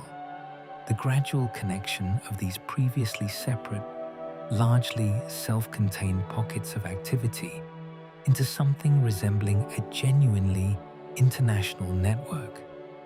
Material captured in one region began traveling considerable distances to be shown before audiences in entirely different countries and cultures, carried by ship and rail across borders and oceans, packed carefully in protective cases, designed to withstand the rigors of extended transit.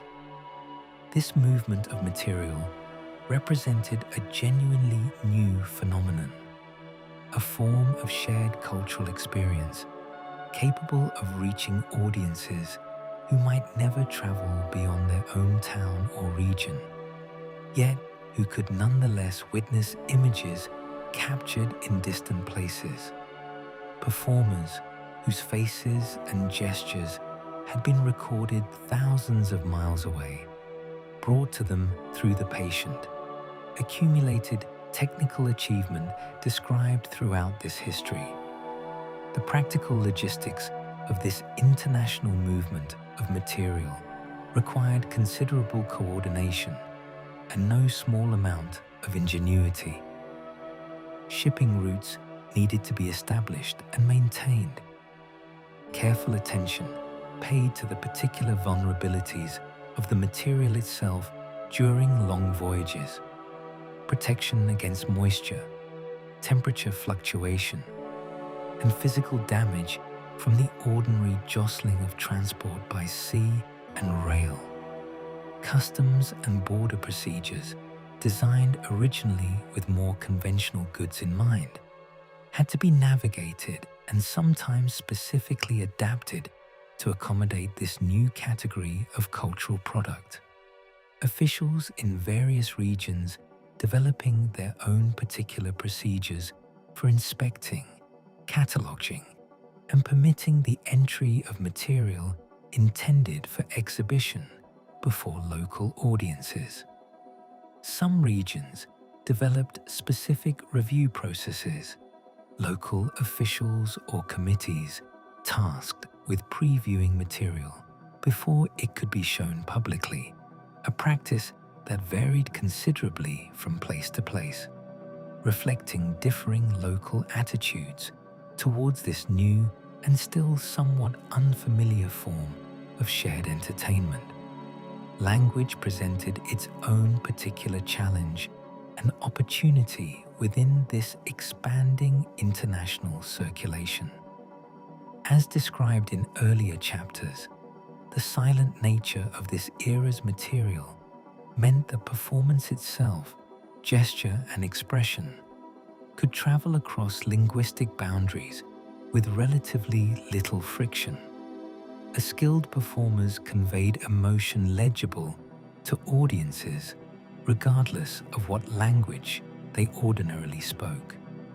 The written intertitles interspersed throughout a sequence, however, required more deliberate adaptation, translated into the local language of whatever region a particular piece of material was being prepared to enter. This translation work became its own specialized craft. Translators needing to preserve not just the literal meaning of an original phrase, but its particular rhythm and tone. Understanding that a card displayed for only a few brief seconds needed to convey its meaning immediately and clearly, without the luxury of a longer, more nuanced phrasing that might suit a printed page, but would fail entirely within the compressed, momentary format of an intertitle card. Exhibition practices themselves varied considerably as this medium spread across different regions and cultures, local customs and preferences shaping how audiences gathered, how venues were designed, and how a typical evening's program was structured and presented. In some regions, live musical accompaniment drew on local musical traditions and instruments, creating a distinctly regional flavor to the shared experience, even when the images themselves had originated in an entirely different part of the world. In others, a local narrator or commentator took on an active role during exhibitions, standing near the screen and providing spoken commentary or dialogue to accompany the silent images, a practice that added an additional layer of live, local interpretation to material that had traveled considerable distances to reach that particular audience.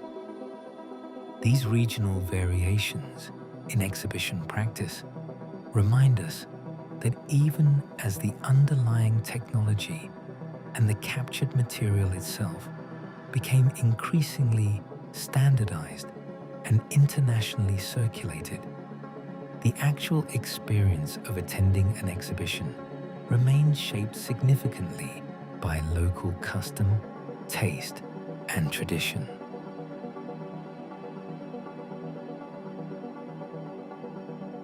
This growing international circulation also began fostering a genuine, if informal, exchange of technique and craft between practitioners working in different regions, each drawing inspiration and lessons from material originating elsewhere, gradually building toward a shared, increasingly sophisticated visual and storytelling vocabulary that transcended any single region's particular tradition. A technique for conveying a passage of time, first developed by a filmmaker working in one part of the world, might be observed and adapted by a filmmaker working an ocean away.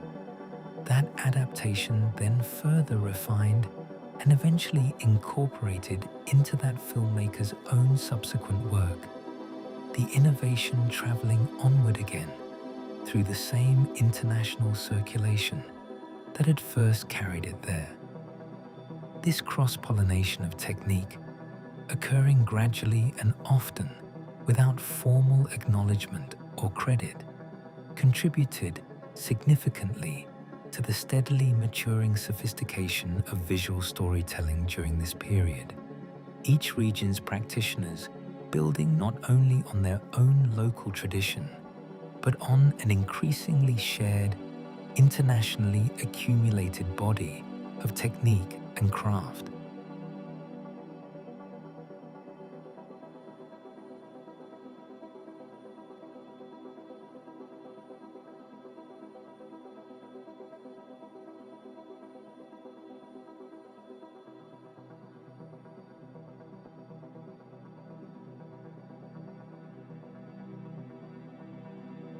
As this international circulation deepened and matured, distinct regional styles and traditions began to emerge and crystallize, each shaped by a particular combination of local culture, available resources, and the accumulated preferences of local audiences. Some regions developed traditions particularly noted for elaborate stage spectacle, drawing on deep local traditions of theatrical performance and pageantry to produce sequences distinguished by their scale and visual grandeur. Other regions became known for a more intimate, restrained style of performance and storytelling, favoring subtle gesture and careful pacing over dramatic spectacle, reflecting perhaps a different local theatrical tradition or a different set of audience expectations shaped by decades of prior cultural practice. These regional distinctions, far from fragmenting the medium into isolated, unrelated traditions, instead enriched the broader international circulation. Audiences and practitioners alike increasingly aware of and curious about the distinctive approaches being developed in different parts of the world. The physical facilities supporting production in different regions reflected considerable variation as well, shaped by local climate, available materials, and the particular resources a given region's emerging industry had managed to accumulate. Regions with abundant, consistent natural light throughout much of the year found this an advantage during an era when artificial lighting for capturing images remained comparatively limited and difficult to manage reliably. This advantage drew production activity increasingly towards such regions, a pattern that would have lasting consequences for where major production facilities eventually clustered and grew. Other regions, facing more variable or limited natural light, developed particular expertise in artificial lighting techniques out of necessity. Innovations in this area sometimes proving valuable and exportable, even as the natural light advantage continued drawing the bulk of large-scale production activity toward more consistently favorable climates. Trade and professional organizations began forming during this period as well, providing a more formal structure to what had previously been a loose, informal network of international correspondence and occasional exchange.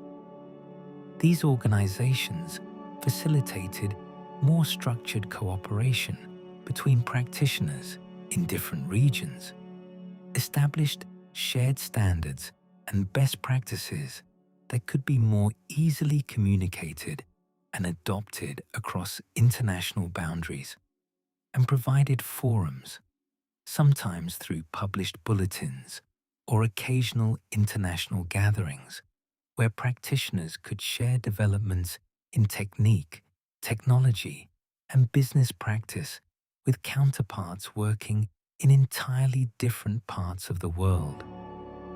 This growing formal infrastructure of international cooperation reflected the medium's maturation from a scattered collection of independent regional traditions into something approaching a genuinely global, interconnected craft. Even as distinct regional flavors and preferences continued to shape the particular character of material produced in different parts of the world.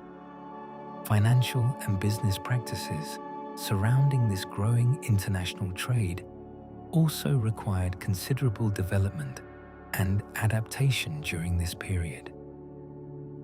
Establishing fair and reliable methods for pricing and licensing material for exhibition in distant regions, ensuring that creators and producers received appropriate compensation for material shown far from where it had originally been captured, and navigating the practical challenges of currency exchange and cross-border payment all required considerable innovation in business practice. Innovation that occurred gradually through trial, negotiation, and the slow accumulation of shared convention, much as the earlier chapters describe similar gradual convergence occurring around technical specifications and craft practice. Disputes and disagreements inevitably arose during this period of business practice development.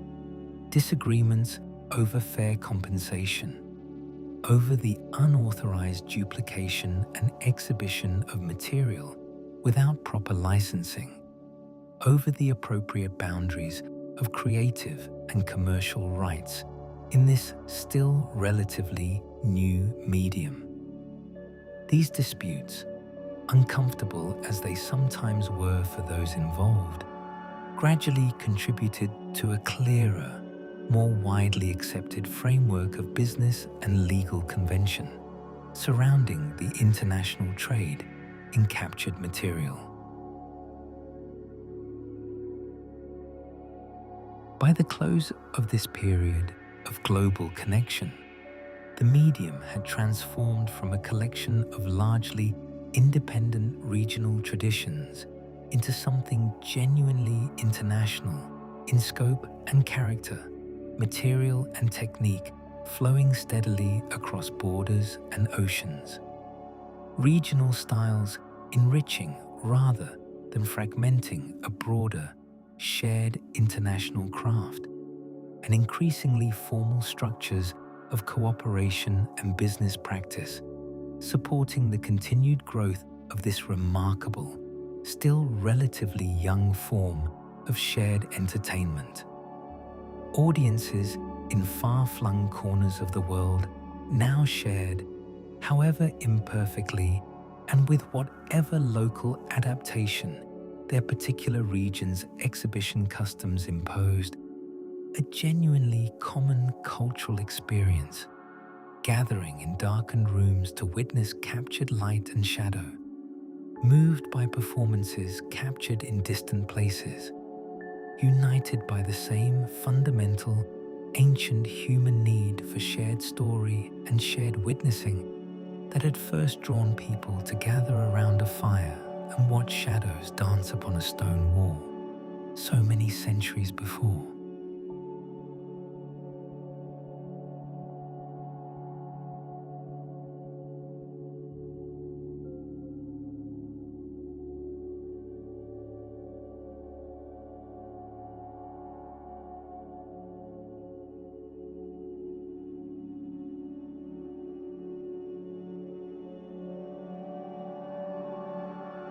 Having traced the technical and infrastructural development of this medium across so many patient chapters, it becomes worthwhile now to pause and consider a different kind of question entirely, one less concerned with mechanism and more concerned with meaning. What was it, precisely, that this accumulated technical achievement actually offered to those who sat in darkened rooms, watching light and shadow move across a distant screen? The answer, examined closely, seems to reach towards something deeper than mere entertainment or diversion, though it certainly offered both of these in generous measure. It seems to reach toward a particular, distinctly human hunger for witnessing, for the experience of observing a life, a moment, a gesture, unfolding before one's eyes with a vividness that mere description or static image could never quite achieve. Consider the peculiar intimacy this medium made possible between a performer and an audience who might never occupy the same physical space, who might be separated by considerable distance and even by time itself, the captured performance persisting long after the moment of its original capture had passed. A performer's smallest gesture, a flicker of the eyes, a slight tightening of the jaw, could be preserved and later witnessed by countless viewers across countless separate exhibitions, each viewer experiencing something remarkably close to the original moment of performance, despite having no direct relationship whatsoever to the performer or the particular circumstances under which that performance had originally been captured. This represented a genuinely novel form of connection between strangers, mediated entirely through captured light and shadow, yet capable of producing emotional responses, laughter, tears, tension, every bit as immediate and genuine as those produced by a live performance witnessed in person. There is something worth dwelling on too, in the particular relationship this medium cultivated between memory and presence. A captured sequence exists in a curious temporal position, neither fully present nor fully past, a moment frozen and preserved, yet capable of being reactivated, brought back into a kind of vivid, moving presence each time it passed again through a projecting mechanism before a waiting audience. This quality distinguished the medium from earlier forms of preserved memory, a written account or a static painted image, both of which preserved something of a past moment, but without the particular illusion of continued, unfolding motion that this new medium achieved. Watching a captured sequence offered something closer to witnessing a memory directly, an experience of presence layered over an underlying awareness that what one watched had, strictly speaking, already occurred, already concluded, existing now only as a preserved, repeatable echo of an original moment that could never be recovered in any other form. This peculiar quality, presence layered over absence, immediacy layered over pastness, seems to lie near the heart of why this medium exercised such a persistent, powerful hold over those who encountered it. Audiences understood, at some level, that they were watching something already finished, already fixed and unchangeable. And yet the experience of watching, nonetheless, carried an emotional charge, closer to witnessing something happening in real time than to reading an account of something that had already concluded. This tension between knowing and feeling, between intellectual awareness of pastness and emotional experience of presence, produced a distinctive kind of engagement that seemed to satisfy something in human psychology that neither pure memory nor pure live performance could fully address on its own. The communal aspect of this experience, discussed in earlier chapters, primarily in its practical and architectural dimensions, deserves further consideration here in more philosophical terms as well.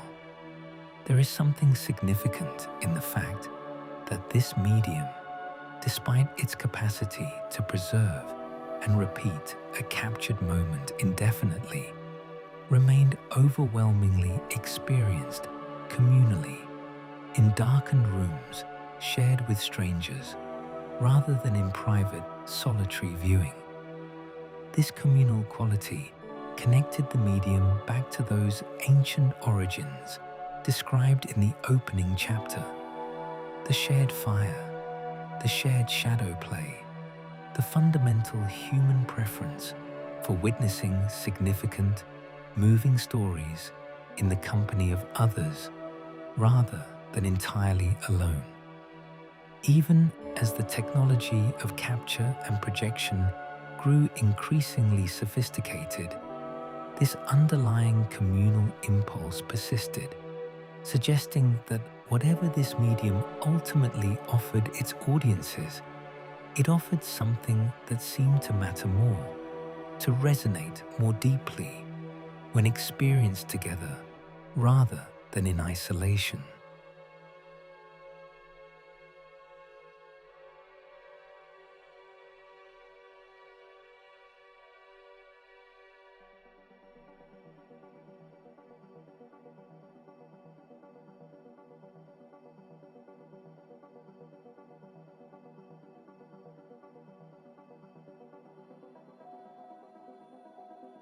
Beyond questions of presence and communal witnessing, this medium also raised, gradually and often only implicitly, deeper questions about the nature of storytelling itself and what distinguished this new form from the storytelling traditions that had preceded it across so many centuries.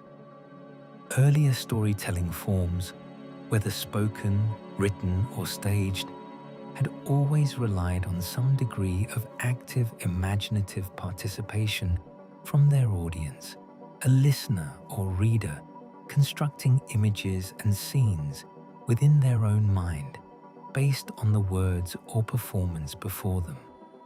This new medium offered something different, images already fully formed and presented directly to the eye, requiring considerably less imaginative construction from the viewer, who received the visual content essentially complete rather than needing to build it internally from descriptive cues. This shift carried significant implications for how stories could be told and experienced, allowing for a level of specific visual detail and controlled emotional pacing that earlier, more imagination-dependent forms of storytelling had never been able to achieve with quite the same precision. Yet, this apparent reduction in required imaginative participation did not, as some early observers worried it might, diminish the depth or richness of the audience's engagement with the stories being told. Instead, it seemed to redirect that engagement toward different channels, audiences bringing their own emotional and interpretive responses to bear on images and performances that, while visually complete, still left considerable room for individual interpretation regarding motive, meaning, and emotional resonance. A skilled performer's ambiguous expression might be read quite differently by different viewers, each bringing their own experience and sensibility to bear on the interpretation of a moment that remained, despite its visual completeness, genuinely open to varied understanding. This suggested that the earlier fear that this new medium might somehow flatten or diminish the the audience's active participation in storytelling, had underestimated the persistent human capacity to find and create meaning, even within images and sequences that arrived already fully formed before the eye. The question of authorship within this new medium also generated considerable philosophical consideration during this period, as observers grappled with how to understand creative responsibility within a form that depended on such an extensive collaboration between performers, technical operators, writers of intertitles, musicians providing live accompaniment, and countless others whose contributions shaped the final experience an audience encountered. Unlike a single author composing a written work largely alone, or even a painter working in relative solitude on a single canvas, this medium's finished product emerged from the coordinated labor of many hands, each contributing a distinct element to a whole that no single person could have produced independently. This collaborative nature challenged some inherited assumptions about artistic creation, assumptions rooted in earlier traditions that had tended to celebrate a single identifiable creative genius behind any given work. This new medium demanded, instead, a more distributed understanding of creative achievement, one that could accommodate and honor the genuine, essential contributions of many different kinds of skill and craft working together toward a single, unified result. There is also something worth considering in how this medium related to questions of permanence and impermanence, questions that had long occupied human thought across many different philosophical and cultural traditions. A live performance, however moving, existed only in the moment of its occurrence, witnessed by whoever happened to be present and then gone forever, preserved only imperfectly in the memories of those who had witnessed it. This new medium offered something different, a performance that could, in principle, be preserved indefinitely, witnessed again and again by audiences far removed in both space and time from the original moment of capture. Yet, the material itself, as earlier chapters have described, remained genuinely fragile, vulnerable to damage, decay, and loss, despite the best efforts at careful storage and preservation. This tension between the medium's aspiration toward genuine permanence and the persistent physical vulnerability of the material through which that permanence was achieved added a particular poignancy to the accumulated body of captured performance steadily growing during this period, an awareness that even this remarkable new capacity for preserving and repeating a captured moment remained subject to loss, to deterioration, to the same fundamental impermanence that had always shadowed every previous human effort to preserve and pass forward the stories and performances a given generation valued most. Considered together, these philosophical dimensions, the peculiar intimacy between distant strangers, the communal hunger for shared witnessing, the redirected rather than diminished imaginative engagement of audiences, the genuinely collaborative nature of authorship, and the persistent tension between aspiration toward permanence and the reality of physical fragility, suggest that this medium's significance extended well beyond its considerable technical and commercial achievements.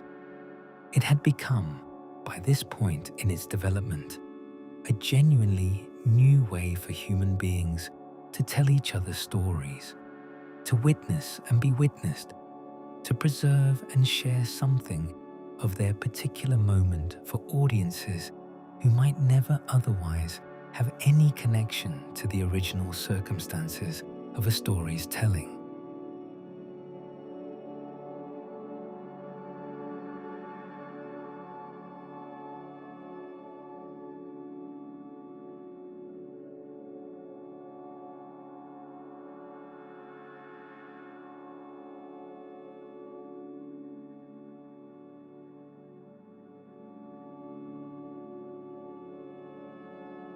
As this long, patient history approaches its final chapter, it becomes fitting to consider not an ending, but a continuation.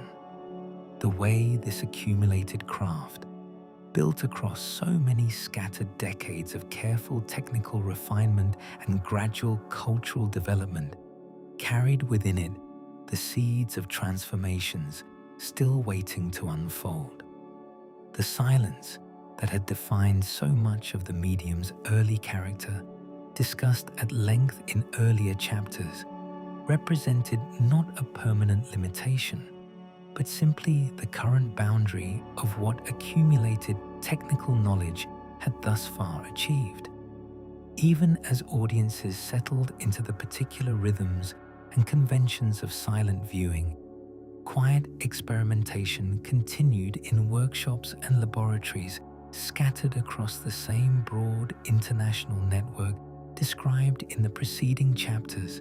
Experimentation aimed at the considerable technical challenge of synchronizing recorded sound with projected image, a challenge that had occupied curious minds for some time without yet yielding a fully satisfactory solution.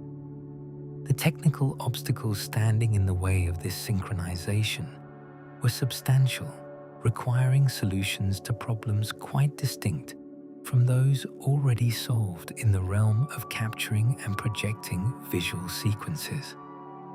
Sound needed to be recorded through an entirely different mechanism than the light-sensitive material used for capturing images, and once recorded, it needed to be played back in precise, sustained synchronization with the advancing frames of the visual sequence. Any drift between the two, rendering the combined effect unconvincing or even unpleasant to a watching, listening audience. Various approaches were explored during this period, some involving separate but carefully coordinated playback devices for sound and image. Others exploring methods of recording sound information directly alongside the visual sequence on the same strip of material. An elegant solution in principle that nonetheless required considerable further refinement of both the recording and playback mechanisms before it could achieve the reliability necessary for widespread practical use. Picture a workshop dedicated to this particular pursuit, its atmosphere distinct from the film processing and mechanical workshops described in earlier chapters, filled instead with the particular equipment and instruments associated with sound recording and reproduction. Microphones, delicate and carefully constructed, positioned to capture voice and ambient sound with as much clarity and fidelity as the recording technology of the period could achieve. Amplification devices, still relatively crude by later standards, working to boost captured sound to a volume sufficient for eventual playback before a full room of listening viewers. Engineers and technicians moved between this sound-focused work and the more established visual capturing and projecting mechanisms, gradually developing the shared expertise necessary to eventually bring these two previously separate technical traditions into a single, unified, reliably synchronized whole.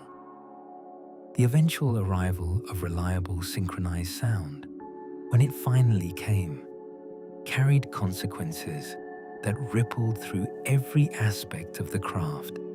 This history has traced across so many preceding chapters.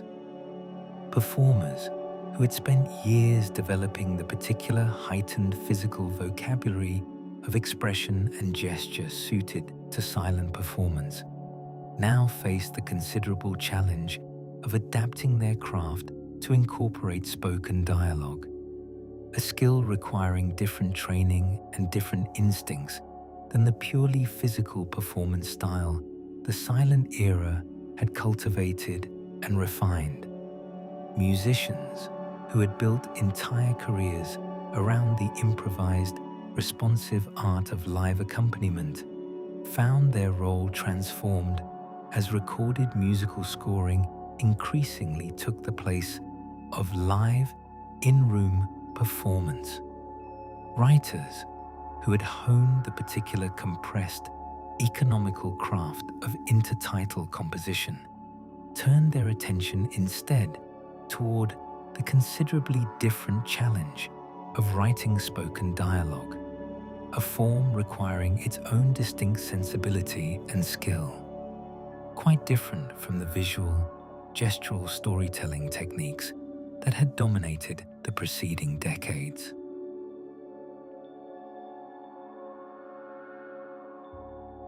This transition, like every significant technical shift traced throughout this history, did not occur instantaneously or without considerable disruption to the established practices and communities built up around the preceding technology.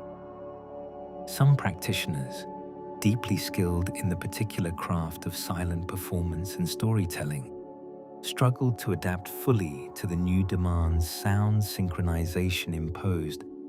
Their careers and reputations built on skills that suddenly found themselves less central to the medium's continued development. Others embraced the new technical possibilities with considerable enthusiasm, finding in synchronized sound an opportunity to explore entirely new forms of storytelling, new combinations of visual and auditory craft that the preceding silent era, for all its considerable achievements, had simply never been able to attempt.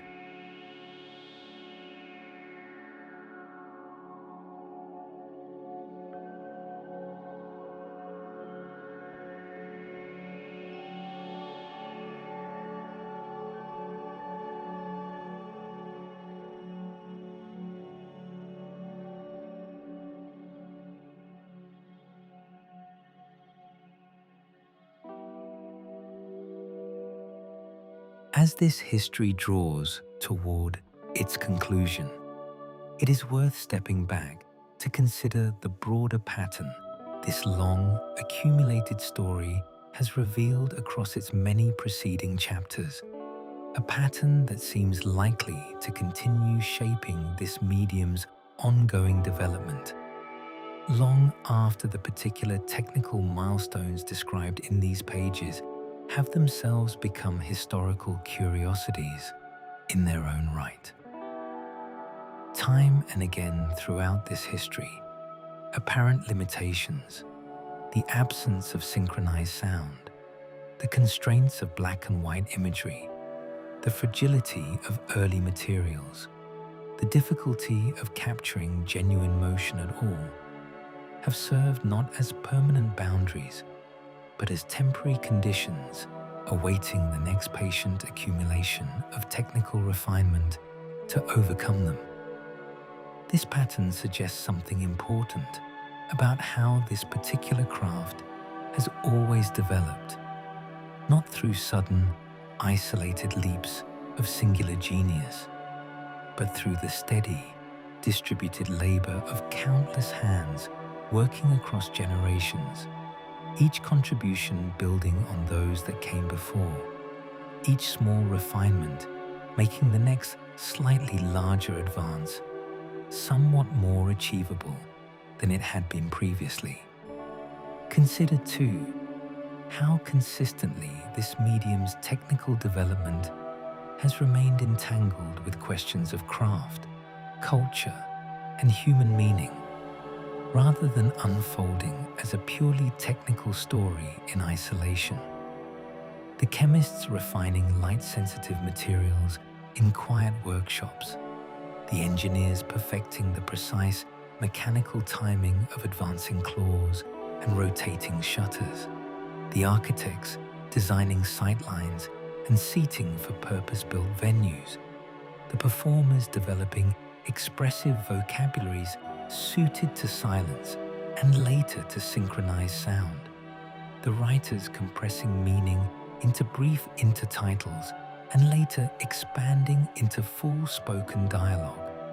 All of these distinct forms of labor and craft wove together across the decades this history has traced, each dependent on and shaped by the others, none capable of producing the medium's full achievement in isolation. This interdependence between technical and creative labor seems likely to remain a defining characteristic of the craft's continued development.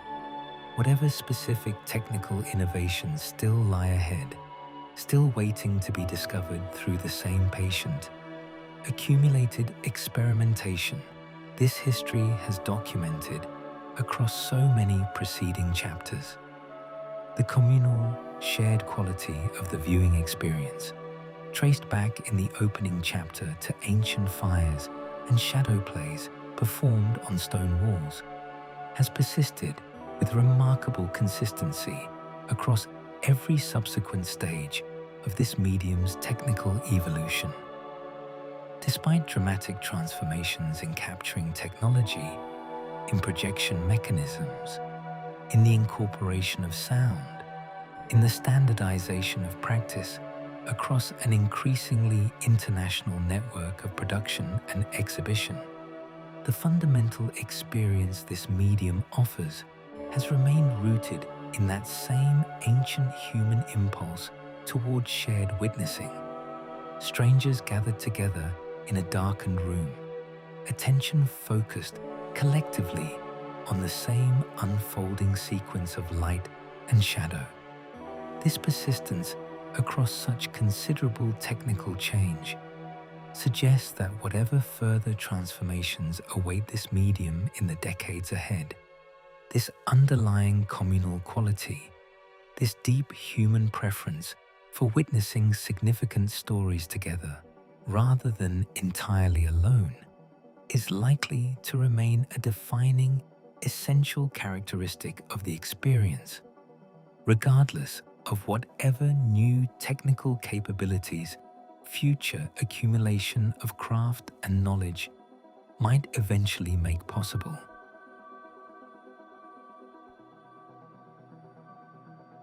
There is a quiet satisfaction in tracing this long history from its earliest, most tentative beginnings. A hand casting a shadow on a wall, a spinning disc simulating the flight of a painted bird, through to the considerably more sophisticated, internationally interconnected craft this history has documented across its full arc. Each chapter of this story has revealed the same underlying pattern: patient accumulation, distributed labor, gradual convergence towards shared standards and shared craft, communal experience remaining constant, even as technical capability expanded steadily around it.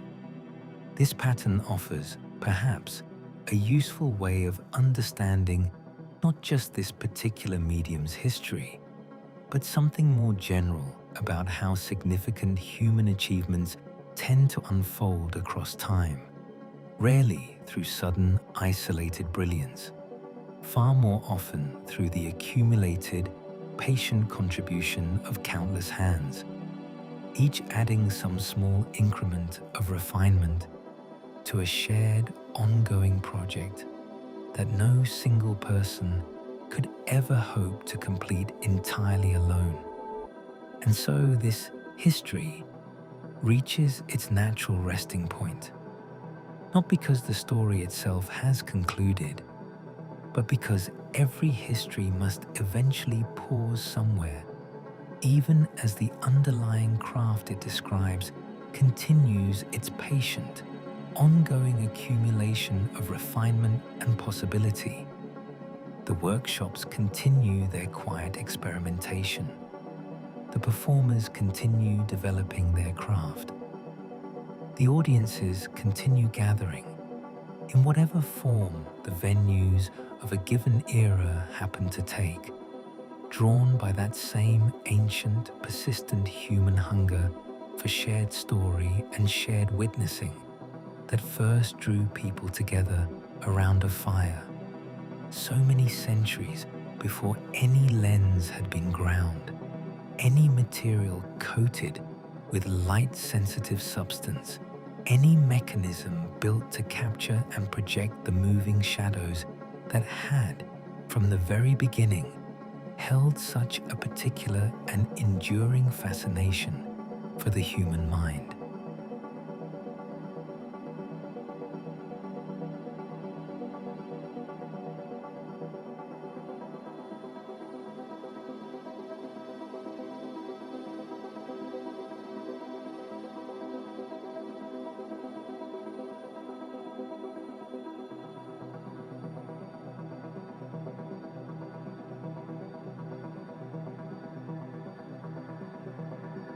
And so, the narrative of this assembly comes to its quiet conclusion.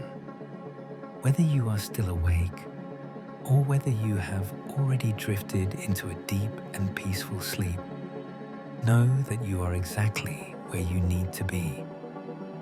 The world is vast, but tonight, its systems are simply the backdrop to your rest. Thank you for joining me here at Quietly Made. Rest now. Join us again tomorrow. Good night.